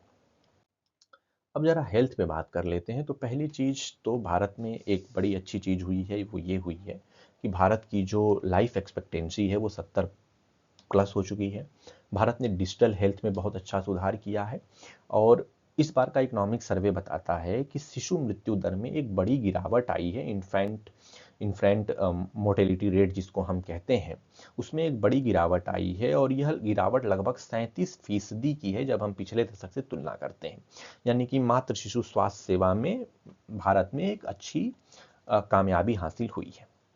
भारत की जो जीवन प्रत्याशा दर है, लाइफ एक्सपेक्टेंसी दर है, वो 1976 में जो एक समय आपका 49 साल हुआ करता था, 49 ईयर हुआ करता था, वो अब बढ़कर जो है 70 वर्ष हो चुका है। यानी कि दीर्घकालिक स्वास्थ्य सुधारों का ये संकेत दे रहा है कि भारत में स्वास्थ्य सेवाएं पहले से ज़्यादा बेहतर हुई हैं। तीसरी महत्वपूर्ण चीज़ जो है पोषण को लेकर है। तो इसमें ये पता चलता है कि ग्रामीण और शहरी दोनों क्षेत्रों में प्रति व्यक्ति कैलोरी सेवन बढ़ा है, कैलोरी इनटेक बढ़ा है और यह उपभोग और उपलब्धता दोनों की सुधार को दिखाता है। यानी कि भारत में पोषण भी बढ़ रहा है, भारत में जीवन प्रत्याशा भी बढ़ रही है, भारत में शिशु मृत्यु दर भी घट रही है और इस तरीके से हम एक समग्र स्वास्थ्य व्यवस्था की तरफ बढ़ रहे हैं जिसमें लगातार अब हमें सतत सतत सुधार होते दिखाई पड़ रहे हैं। अब अगर हम गवर्नमेंट की इनिशिएटिव की बात कर लें तो सबसे पहली चीज़ तो ये आई है कि हमें देश में ओबेसिटी से लड़ना है, मोटापे से लड़ना है। तो हमने एक ईट राइट कैंपेन चालू किया है, हमने जो है फिट इंडिया कैंपेन चालू किया है, हमने तेल खपत में 10% कम करने का लक्ष्य रखा है, हमने AI के जरिए प्रयास किया है कि हम डायग्नोस्टिक कर सकें, हमने ई संजीवनी व्यवस्था, तो ऐसे तमाम हम प्रयास कर रहे हैं कि भारत की जो स्वास्थ्य व्यवस्था है उसको पहले से कहीं ज़्यादा स्वास्थ्य के साथ जोड़ा जाए। इसका एक फ़ायदा भी भारत को मिला है। आप थोड़ा सा ये नीचे देखिए तो इंफ्रास्ट्रक्चर स्ट्रेंथिंग का जब हम पार्ट देखते हैं तो 1.8 लाख आयुष्मान आरोग्य मंदिर भारत में बने हैं, 3.78 लाख मानव संसाधन और 42.78 करोड़ आयुष्मान कार्ड इस समय सेवा में उपलब्ध हैं। ये बहुत बड़ी वृद्धि हमें दिखाई पड़ती है। यानी कि सरकार की रणनीति अब केवल इलाज तक सीमित नहीं रह गई है, बल्कि हम प्रिवेंशन पर भी काम कर रहे हैं। हम तकनीकी, मानसिक स्वास्थ्य और इंफ्रास्ट्रक्चर हर तरफ से काम करके भारत की स्वास्थ्य व्यवस्था को बेहतर करने का प्रयास कर रहे हैं। एम्प्लॉयमेंट को लेकर भी थोड़ी बहुत बातचीत हो जानी चाहिए। रोजगार को लेकर पहली चीज तो ये कही गई है कि जो भारत का जो लेबर मार्केट है वो पहले से ज़्यादा फॉर्मल हुआ है। हमने स्किलिंग पे बहुत काम किया है, और जब हम डेटा भी देखते हैं तो हमें इसका परिणाम दिखाई पड़ता है। पहली चीज तो जो हमारा लेबर फोर्स पार्टिसिपेशन रेट है वह बहुत तेजी से बढ़ रहा है, और वो अब बढ़ते बढ़ते 56.1% हो चुका है। यानी कि लेबर फोर्स पार्टिसिपेशन रेट बढ़ने का सीधा सा मतलब है कि भारत की अर्थव्यवस्था में नए रोजगार आ रहे हैं, और इसलिए हमारे लेबर फोर्स पार्टिसिपेशन रेट में बढ़ोतरी हो रही है। वहीं अगर हम बेरोजगारी की दर भी देखें तो वो भी अब घटते घटते 4.8% आ चुकी है। यानी कि रोजगार के अवसर बढ़ रहे हैं, बेरोजगारी घट रही है। श्रम बाजार की स्थिति बता रही है कि भारत सही दिशा में आगे बढ़ रहा है, और जो हमारा ग्रोथ है वो जॉबलेस नहीं है, बल्कि जॉब क्रिएटिंग ग्रोथ की तरफ हमारी इकोनॉमी बढ़ रही है। अब इसमें अभी हमने देखा कि लेबर कोड में बड़े बदलाव किए गए हैं। हमने 29 श्रम कानूनों को 4 श्रम संहिताओं में विभाजित करके जो है उनको अधिक सरल और लचीला बना दिया है। और इससे होगा क्या, इससे हमने पहली चीज तो हमने एक fix term employment, gig worker को औपचारिक मान्यता दी है, और इसकी वजह से अब हमारी इकोनॉमी में जो लेबर मार्केट है उसका फॉर्मलाइजेशन और बढ़ेगा। हमने यूनिवर्सल अकाउंट नंबर से ये भी कोशिश की है कि सामाजिक सुरक्षा के कवरेज को और विस्तृत किया जाए, तो कोई भी आदमी अपना यूनिवर्सल अकाउंट नंबर जाके यूआईएन खोल सकता है, जो इनफॉर्मल सेक्टर में काम कर रहे हैं लोग। इसके अलावा हमने न्यूनतम राष्ट्रीय वेतन और सामान्य कार्य के लिए समान वेतन जैसी चीजों पर भी काम किया है। कुल मिला जुला के जो मुझे इसमें एक चीज समझ में आती है, फीमेल पार्टिसिपेशन पे भी बात कर लेते हैं, तो महिला श्रम की जो भागीदारी है वो भी अब तेजी से बढ़ रही है। जहां 2017-18 में यह 23.3% थी, 2023-24 में जो हमारी महिला श्रम शक्ति भागीदारी है वो 41.7% हो चुकी है।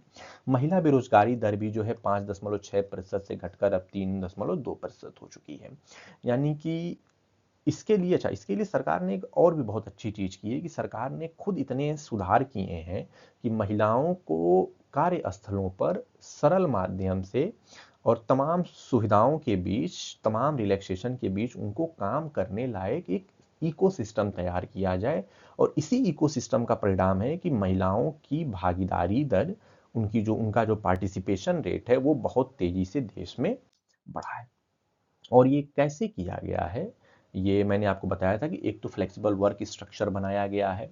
हमने हमने जो है कई तरीके के हॉस्टल डेवलप किए हैं, ताकि अगर कहीं महिलाएं बाहर काम करने जा रही हैं तो वे एक सुरक्षित जगह पर अच्छे तरीकों से रह सकें।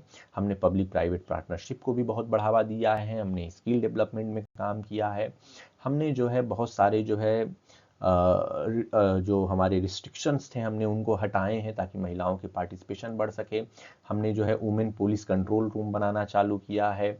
हमने जो है स्ट्रीट डिज़ाइन, हमने भुवनेश्वर, मतलब ऐसे बहुत सी चीज़ें हमने करने का प्रयास किया है जिससे हम महिलाओं की इस भागीदारी को देश में बढ़ा सकें। अब हम बात कर लेते हैं थोड़ा स्किलिंग की बात कर लेते हैं कि स्किल को लेकर हमारी अपनी क्या तैयारी चल रही है। मुख्य रूप से जो पहली चीज जो हमें समझ में जो हमें इकोनॉमिक सर्वे के जरिए पता चलती है कि औद्योगिक मांग को देखते हुए जिस तरीके की स्किल की जरूरत है हमारे इंडस्ट्री को, देश में 1000 आईटीआई को अपग्रेड किया जा रहा है और उन्हें आधुनिक रूप से तैयार किया जा रहा है। आईटीआई के जो क्लासरूम हैं उनको स्मार्ट क्लासरूम में बदला जा रहा है, वहां आधुनिक लैब की व्यवस्था की जा रही है, और अपग्रेड करके उनको जो है इंडस्ट्री रेडी आईटीआई के रूप में तैयार किया जा रहा है। इसके अलावा जो है हम इस समय कस्टमाइज्ड ट्रेनिंग पर फोकस कर रहे हैं। हमने तमाम इंडस्ट्री के साथ एक एमओयू करना चालू किया है, और 10,000 ऐसे जो है हमने जो है युवाओं को जो है कंपनियों द्वारा प्रशिक्षित किया है। मतलब क्या मैं ये बताना चाहता हूं कि तकरीबन आईटीआई के 10,000 युवाओं को जो है प्रोमिनेंट मतलब अच्छी और बड़ी कंपनियों में प्रशिक्षित किया गया है। और प्रधानमंत्री कौशल विकास योजना के 4.0 में भी बड़े बदलाव किए जा रहे हैं। Industry lead sector, skill counselling, इन तमाम चीज़ों पे काम किया जा रहा है।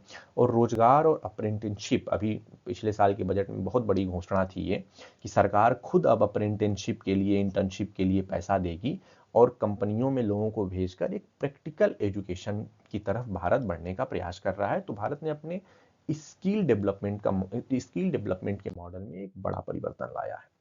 अगर हम इनोवेशन और इन सारी चीज़ों में भी देखें तो पहली चीज़ जो हमें दिखाई पड़ती है कि 12 NAPS जिसे हम कहते हैं उसमें जो है 12 लाख, तकरीबन 12 लाख से अधिक स्टाइपेंड ट्रांसफ़र किए गए हैं। जो मैं आपको बता रहा था, नेशनल अप्रेंटिसशिप जो प्रोग्राम पिछले साल लाया गया था, तो उसके अंतर्गत जो है 12 लाख से अधिक जो है डायरेक्ट बेनिफिट ट्रांसफ़र किए गए हैं, डायरेक्ट स्टाइपेंड भेजा गया है।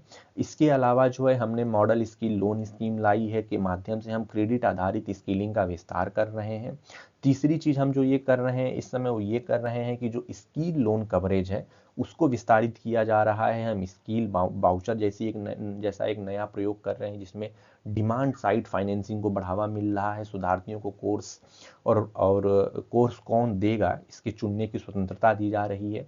इसके अलावा जो है स्किल इम्पैक्ट बॉन्ड के जरिए हम जो है फंड जुटा रहे हैं और कोशिश कर रहे हैं कि हम जो है अपने जो हमारे देश का जो स्किल पैरामीटर्स हैं उनको हम और पहले से बेहतर कर सकें। यानी कि स्किल इकोसिस्टम में अब हमने डायरेक्ट बेनिफिट ट्रांसफ़र को लाया है, हमने क्रेडिट वाउचर लाए हैं, हम आउटकम लिंक्ड फंडिंग की तरफ बढ़ रहे हैं ताकि हम इसको और बेहतर कर सकें। रूरल इकॉनमी में भी जो है भारत में जो है बड़े स्तर पर हमें बदलाव देखने को मिले हैं। पहली चीज़ तो ये है कि रूरल इकॉनमी में एसेट्स बढ़ा है, सेल्फ हेल्प ग्रुप बढ़ा है, पार्टिसिपेशन बढ़ा है। और भारत में जो पहले बहुत अत्यधिक गरीबी की दर हुआ करती थी वो घटकर अब महज 5.3% रह गई है। दूसरी चीज़ कि स्वामित्व योजना के अंतर्गत हमने जो है लाखों गाँवों की मैपिंग की है और करोड़ों लोगों के जो है प्रॉपर्टी कार्ड का जो है हमने निर्माण किया है। नमो ड्रोन दीदी के जरिए जो है हमने 500 महिलाओं को जो है ड्रोन चलाना सिखाया है और ये प्रक्रिया अभी और आगे बढ़ने वाली है। तो कुल मिला जुलाकर ये कहना है यहाँ पे कि सरकार जो है रूरल इकॉनमी को बूस्ट कर रही है, जिसमें तकनीकी आधारभूत संरचना या सामाजिक पूंजी, तमाम चीज़ों के हिसाब से वो ग्रामीण गरीबी में हमारे कमी आई है। रूरल में जो है इंफ्रास्ट्रक्चर प्रोजेक्ट बढ़ा है, स्किल डेवलपमेंट हुआ है और रूरल इकॉनमी को भी एक अच्छा बल हमको दिखाई मिलता है। एआई इकोसिस्टम इस इकोनॉमिक सर्वे की जो है सबसे खास बात रही है, जिस पर बहुत चर्चा हो रही है। एआई इकोसिस्टम कह रहा है कि भारत के एआई इकोसिस्टम में फ्रंटियर बनाम एप्लीकेशन एआई के बीच संतुलन बहुत जरूरी है। या तो कुछ बड़ी कंपनियों में उच्च क्षमता वाले, यानी कि स्केल और कंट्रोल, या अनेक स्थानीय फर्मों के साथ सेक्टर विशिष्ट समाधान की तरफ हमको जाना होगा। स्केल बनाम इंक्लूजन की भी बात की गई है कि हमें ट्रेड ऑफ स्पष्ट है कि तेज ऑटोमेशन से उत्पादकता और लागत लाभ मिलता है, लेकिन ये भी समझना होगा कि इससे रोजगार समावेशन और जो हमारा लेबर ऑगमेंटेशन है वो स्लो हो सकता है। और तीसरी महत्वपूर्ण बात की गई है कि प्रोप्रियरिटी बनाम ओपन सोर्स मॉडल, यानी कि हमें नवाचार और प्रतिस्पर्धात्मक बढ़त की तरफ जाना होगा, जबकि ओपन सोर्स साझा नवाचार जो है अनुकूलता और व्यापक प्रसार को बढ़ावा देता है। यानी कि हमें ये तय करना होगा कि कोई एक बड़ी कंपनी एक बहुत बड़ा जो है लार्ज लैंग्वेज मॉडल बनाएगी, या हमें अपने लोकल अलाइनमेंट के हिसाब से कई सारे छोटे लैंग्वेज मॉडल बनाने चाहिए। दूसरा चीज कि हम इस चीज का ध्यान रखें कि ऑटोमेशन से जो है हमारी प्रोडक्टिविटी तो बढ़ेगी, लेकिन हम इतना ना कर दें कि हमारे इंक्लूजन पर इसका प्रभाव पड़े। तो हमें इस ट्रेड ऑफ को भी देखना होगा और हमें ये भी देखना होगा कि हम जो भी बनाएं, जो भी हम डेवलपमेंट करें, जैसे यूपीआई एक ओपन प्लेटफॉर्म है, एक ओपन फ्रंटियर है, तो जो भी डेवलपमेंट हो वो ऐसा ना हो कि वो कुछ लोगों तक सीमित रह जाए। तो हमें इस पर भी काम करना होगा। तो ये एआई इकोसिस्टम को लेकर हमारे इकोनॉमिक सर्वे ने एक बहुत बड़ी बात कही है। इसके अलावा जब हम और देखने का प्रयास करते हैं तो हमें एक चीज़ समझ में आती है कि भारत के एआई इकोसिस्टम में जो है, जो पहली चीज़ हमको दिखाई पड़ रही है वो ये है कि अब ये ट्रेड ऑफ बहुत स्पष्ट हो चुका है। फ्रंटियर एआई बनाम एप्लीकेशन एआई, स्केल बनाम समावेशन, प्रोप्राइटरी बनाम open source, data centre scale बनाम लोकल कंप्यूटर, और रेगुलेशन वर्सेज इनोवेशन। यानी कि बड़े और शक्तिशाली एआई मॉडल केंद्रीकृत कंप्यूटर पर निर्भर करते हैं, जबकि जो छोटे मॉडल होते हैं वो विकेंद्रीकरण यानी कि डिसेंट्रलाइज और स्थानीय जरूरतों के हिसाब से होते हैं। तो हमें इन दोनों के बीच में संतुलन करना है। हमें सिर्फ एक चैट जीपीटी नहीं बनाना है, हमको ऐसे बहुत सारे छोटे छोटे एआई मॉडल बनाने हैं जो हमारे लोकल नीड को कहीं ज्यादा बेहतर जो है ढंग से कैटल कर सकें। इसके लिए हमने जो है प्रयास किया है, और सरकार भी प्रयास कर रही है कि भारत का जब अपना लैंग्वेज मॉडल होगा, लार्ज लैंग्वेज मॉडल होगा, तो सिर्फ एक नहीं होगा बल्कि हम कई सारे अपने लैंग्वेज मॉडल पे काम कर रहे हैं जो लार्ज भी होंगे और स्मॉल भी होंगे।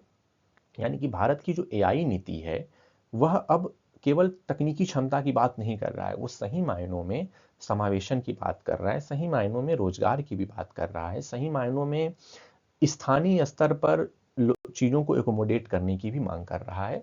तो इस पे इस बार बड़ा ध्यान दिया गया है कि इस पर हमको काम करने की ज़रूरत है।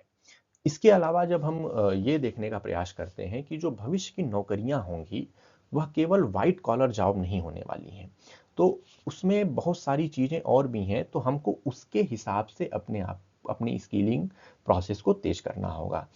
हैंड्स ऑन, मानव केंद्रित और उच्च कौशल वाले सेक्टर जैसे high school teaching, metal work, early, तो महत्वपूर्ण भूमिका यहाँ भी आने वाली है, इनकी भी होने वाली है।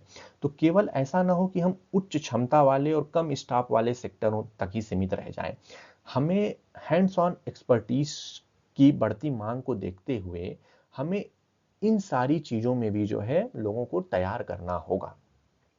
यानी कि हमें भविष्य को लेकर फ्यूचर रेडी सिस्टम तैयार करना है जहां सिर्फ थियरी नहीं हो बल्कि एक्सपीरियंस और फ्लेक्सिबिलिटी को भी प्राथमिकता दी जाए। जो यहाँ पे ये बात कही गई है कि एक्सपीरियंशियल लर्निंग की तरफ हमें बढ़ना होगा। कैसे बढ़ना होगा?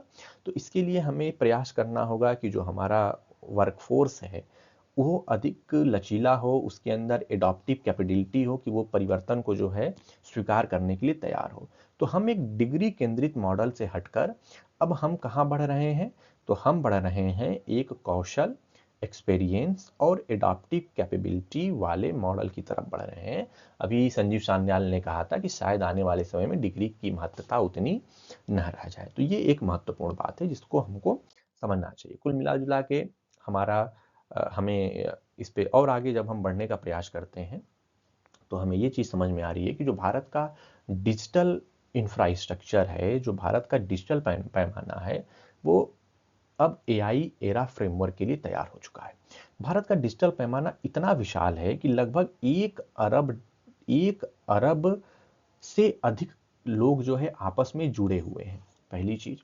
दूसरी महत्वपूर्ण चीज है कि भारत के पास इतना विशाल डेटा पूंजी है, डेटा बैंक है कि यह किसी भी एआई को ट्रेन कर सकता है।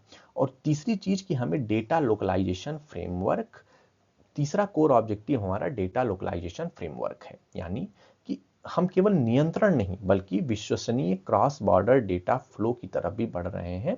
मतलब नीति के 3 प्रमुख लक्ष्य अब हमको साफ साफ दिखाई पड़ रहे हैं कि नवाचार और निवेश प्रवाह को बाधित नहीं करना है। दूसरी चीज ओवरसाइट यानी कि डेटा पर ऑडिटेबिलिटी, पारदर्शिता और निगरानी रहेगी। और तीसरी महत्वपूर्ण बात कि डेटा से जो भी एआई क्षमताएं उत्पन्न होंगी उसे आपको भारत में ही विकसित करना होगा। तो इस तरीके से डेटा को एक रणनीतिक संसाधन मानने से भारत का फोकस अब डेटा उपभोक्ता से डेटा संचालित नवाचार की तरफ बढ़ रहा है। और यह बहुत जरूरी है क्योंकि संतुलन इसलिए आवश्यक है क्योंकि हमें अपने डेटा सॉवरेनिटी का भी ध्यान रखना है, हमें ग्लोबल इंटीग्रेशन भी करना है और हमें अपने सुरक्षा, नवाचार और आर्थिक तीनों लाभों को भी हासिल करना है। इसलिए ये जरूरी हो जाता है। भारत का अगर हम जो है घरेलू डेटा देखें तो उसमें हेल्थ केयर, एजुकेशन, एग्रीकल्चर जैसे सेक्टर में जो है हम अपने घरेलू डेटा के आधार पर एआई मॉडल बना सकते हैं क्योंकि हमारे पास एक बहुत अच्छा इनपुट डेटा पड़ा हुआ है। और ये सेक्टर विशिष्ट अगर हम आर्टिफिशियल इंटेलिजेंस एआई मॉडल बनाएंगे तो इससे होगा क्या कि इससे एक तो हम कुशल जो हमें स्किल लेबर की ज़रूरत है। हो सकता है कि हमारा जो ये एआई मॉडल बने, आर्टिफिशियल इंटेलिजेंस प्लेटफॉर्म बने, वो हमारे स्किल लेबर की एक ज़रूरत को पूरा कर दे। दूसरी चीज़ की जो हमारा एग्जिस्टिंग लेबर है वो इन प्लेटफॉर्म का इस्तेमाल करके कहीं ज़्यादा पहले से बेहतर हो जाए और उसकी प्रोडक्टिविटी और एम्प्लॉयबिलिटी बढ़ जाए। और तीसरी चीज़ की जो भारत की चुनौतियां हैं जिनको बॉटम अप तरीके से अब ठीक किया जा सकता है, उसमें भी हमारे इस localised artificial sector specific artificial intelligence model की बहुत ज़रूरत होने वाली है। और यह हमारे डोमेस्टिक वैल्यू क्रिएशन में भी बहुत मदद करने वाला है। मॉडल को जब हम लोकल ट्रेनिंग उपलब्ध कराएंगे, जब हम अप स्किलिंग प्रोग्राम चलाएंगे और जब हम घरेलू स्तर पर रिसर्च एंड डेवलपमेंट की बढ़ोतरी करेंगे, तो इन सारी चीज़ों से जो है हमारी स्थिति बेहतर हो जाएगी। और इसमें राज्यों की भी अपनी भूमिका है। स्टेट लेवल पे भी हमको देखना होगा कि वहाँ गवर्नमेंट डेटाबेस और इंसेंटिव कैसे उपलब्ध है, और ये भी देखना होगा कि किस तरीके से हम सरकारी डेटाबेस तक पहुँच सकते हैं, कम ऑडिट बोझ हो और तेज़ी से मंजूरी मिल सकती हो। तो ये सारी चीज़ों को हमको लेकर अपने एआई इकोसिस्टम को तैयार करना है। यानी कि डेटा का मूल्य भारत में ही बनाया जाना चाहिए, और एआई क्षमता, रोजगार और आर्थिक संपूर्णता के लिए ये चीज़ बहुत निर्णायक है। इसलिए भारत के एआई इकोसिस्टम पर अब इस पे तेजी से काम होना चाहिए। अगर अर्बनाइजेशन की बात करें तो भारत में शहरीकरण को लेकर भी जो है बड़े प्रयास किए जाए। हमें अपने शहरों को रहने लायक तैयार करना है। तो शहरीकरण का आर्थिक तंत्र जो है वो, उसको हम कहते हैं एग्लोमेरिटियन इकोनॉमीज। ठीक है। और जब हम एग्लोमेरिटेरियन यानी कि शहरीकरण का जो आर्थिक तर्क है कि लोग और फर्म एक साथ सघन रूप से स्थित होते हैं, तो वहाँ लोग भी हैं, वहाँ कंपनियां भी हैं, वहाँ संस्थाएं भी हैं। तो हमको शहरों में बेहतर वर्कर जॉब मैचिंग एक इंफ्रास्ट्रक्चर तैयार करना है, जिससे श्रम बाजार पहले से कहीं अधिक बेहतर होता है। दूसरा, हमें ये देखना है कि हमारा जो नॉलेज स्पिल ओवर है, यानी कि जो हमारे विचार हैं, जो हमारे स्किल हैं, वो बहुत तेजी से उसका प्रसार हो। और तीसरी महत्वपूर्ण चीज़ है कि हमको अपना इंफ्रा, सर्विस और स्पेशलाइज्ड इनपुट पर काम करना होगा, जिससे शहरों की दक्षता बढ़ती है। होगा इसका परिणाम ये कि अगर हम ये करने में तैयार हो जाते हैं, तो एक तो हमारी प्रोडक्टिविटी बढ़ जाएगी। दूसरा, जो फर्म काम कर रहे हैं उनकी गतिशीलता में जो है हमें एक बड़ा सुधार देखने को मिलेगा। और तीसरा, जो हमारा स्ट्रॉन्गर इनोवेशन आउटकम है वो भी हमको बेहतर दिखाई पड़ेगा। यानी कि जो शहरी क्लस्टरिंग है आर्थिक विकास और नवाचार का प्रमुख इंजन बनती है, और इसके लिए हमको इस तरीके की जो है रणनीति के साथ आगे बढ़ना चाहिए। एक चीज इसमें और महत्वपूर्ण है कि भारत के प्रमुख शहरों में जो फ्लोर स्पेस इंडेक्स है उसके आधार पर बताया गया है कि वैश्विक महानगरों की तुलना में भारत में यह बहुत कम है, और जिससे भूमि का कुशल उपयोग नहीं हो पा रहा है। तो इसको कैसे बढ़ाया जाए, तो हमें पहली चीज तो हमें ये देखना होगा कि हमें शहरी फैलाव को कम करना है, सघन, किफायती और टिकाऊ शहरी विकास को बढ़ावा देना है। दूसरी चीज, हमें भूमि सुधार के लिए जो जरूरत करना है, हमें रजिस्ट्रेशन प्रणाली को पहले से ज़्यादा बेहतर करना है। दूसरी चीज़ कि हमें मोबिलिटी, सैनिटेशन और वेस्ट मैनेजमेंट में एक बड़ा सुधार हासिल करना है। शहरी यातायात में भी हमको अभी बहुत परिवर्तन करने हैं। ये चीज़ समझनी होगी कि 2024 में एक अध्ययन बताता है कि बेंगलोर, मुंबई और दिल्ली में लोग क्रमशः 117, 103 और 76 घंटे ट्रैफिक में गंवा देते हैं। और भारत में सार्वजनिक परिवहन में हमको बड़े बदलाव लाने की ज़रूरत है। हमें metro, buses, rapid transport system, इन सबको इम्प्रूव करना है। हमें अपने बस फ्लीट को जो है बढ़ावा देना है। हमें अपने ई बसों के लिए जो है वित्तीय, मतलब इलेक्ट्रिक बसों के लिए जो है हमें वित्तीय एलोकेशन बढ़ाना है। हमें ये कोशिश करनी है कि जो जो भीड़ प्रबंधन है हम उसको जो है कैसे और बेहतर कर सकें, तब जाके हम अपने शहरों का जो ये एफएसआई है, जो हम फ्लोर स्पेस इंडेक्स कहते हैं, हम उसको इम्प्रूव कर पाएंगे। एक आखिरी चीज जो, अब आखिरी चीज ही है ये, जो ये हमको दिखाई पड़ता है, वो ये है कि भारत में पहले की तुलना में अभी कचरा प्रबंधन में काफ़ी सुधार हुआ है। तो कुछ चीज़ों को सुधारना है, कुछ चीज़ें हुई हैं जिनकी भी बात करनी चाहिए। 2014-15 में डोर टू डोर कनेक्शन जो है 2024-25 में वो 98% तक बढ़ गया। दूसरी महत्वपूर्ण चीज इसमें यह है कि देश भर में इस समय लगभग 2.5 लाख कचरा संग्रह वाहन, जो गाड़ियां होती हैं कचरा कलेक्ट करती हैं, वो कार्यरत हो रही हैं। तीसरी कि हमने जीपीएस के माध्यम से कमांड सेंटर स्थापित किए हैं और हम इनकी निगरानी कर पा रहे हैं। और चौथी महत्वपूर्ण बात यह है कि जो हमारे वेस्ट प्रोसेसिंग प्लांट है, उनमें भी बड़ी बढ़ोतरी हुई है और वो 16% से बढ़कर इस समय 80% हो चुकी है। यानी कि भारत का जो वेस्ट मैनेजमेंट है वो उसमें बहुत तेजी से हमें प्रगति दिखाई पड़ रही है। और इसके लिए हमने इंदौर का उदाहरण भी लिया है कि इंदौर का उदाहरण दिखाता है कि कितनी ज़रूरत है कि हम भारत में लोगों का एटीट्यूड बदलें वेस्ट मैनेजमेंट की तरफ। कचरा को सबसे पहले तो हमको इनको ये सिखाना है कि जो है कैसे हम सेग्रीगेशन करें, गीला कचरा, सूखा कचरा। फिर हमें ये बताने, यानी नुक्कड़ नाटक और रेडियो, स्कूलों, तमाम मतलब चीज़ों के माध्यम से हमें स्थानीय स्तर पर बताना होगा कि वेस्ट मैनेजमेंट कितनी ज़रूरी चीज़ है। और इसके साथ साथ हमें एक दीर्घकालिक रणनीति की ज़रूरत है कि किस तरीके से हम भारत के वेस्ट मैनेजमेंट सिस्टम को बेहतर बना सकते हैं। और इसके लिए हमें एक दीर्घकालिक प्लान की ज़रूरत है। तो सबसे पहले तो हमें ये करना होगा कि एक रूल सर्टेनिटी लानी होगी। हमें अपने अर्बन डिज़ाइन पे काम करना होगा। हमें जो इंसेंटिव हैं उनको जो है करेक्ट बिहेवियर में बदलना होगा।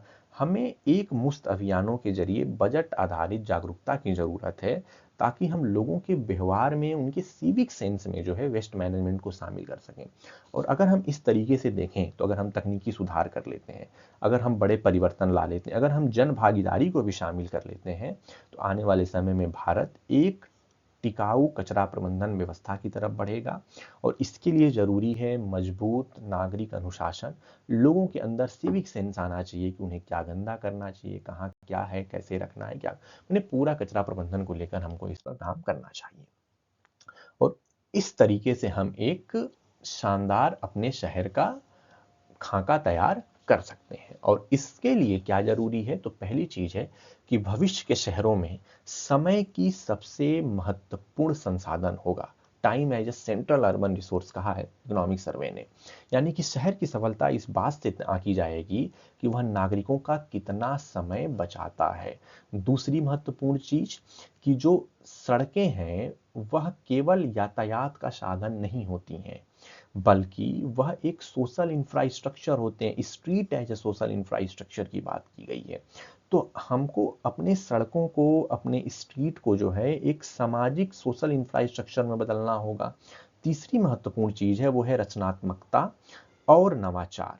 यानी कि लोगों के विचारों और गतिविधियों को बढ़ावा देना होगा। शहरों में इस चीज को हमें कोशिश करनी होगी कि लोग आपस में जुड़े, इनकरेज करें एक दूसरे के नवाचार को, रचनात्मकता को।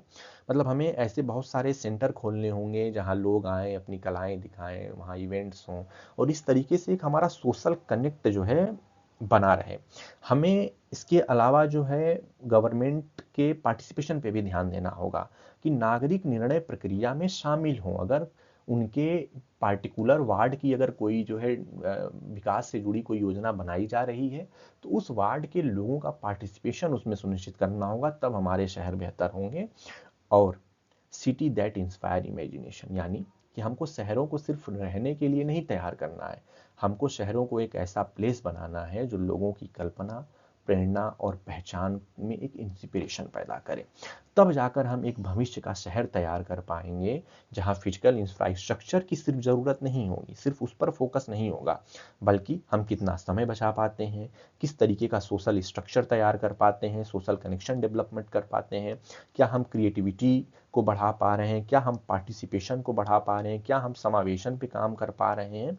तो जब इन तरीके की नॉन टेंजिबल चीज़ों को भी हम शामिल करेंगे, तब जाकर हम एक भविष्य के रहने लायक अच्छे शहर को तैयार कर पाएंगे।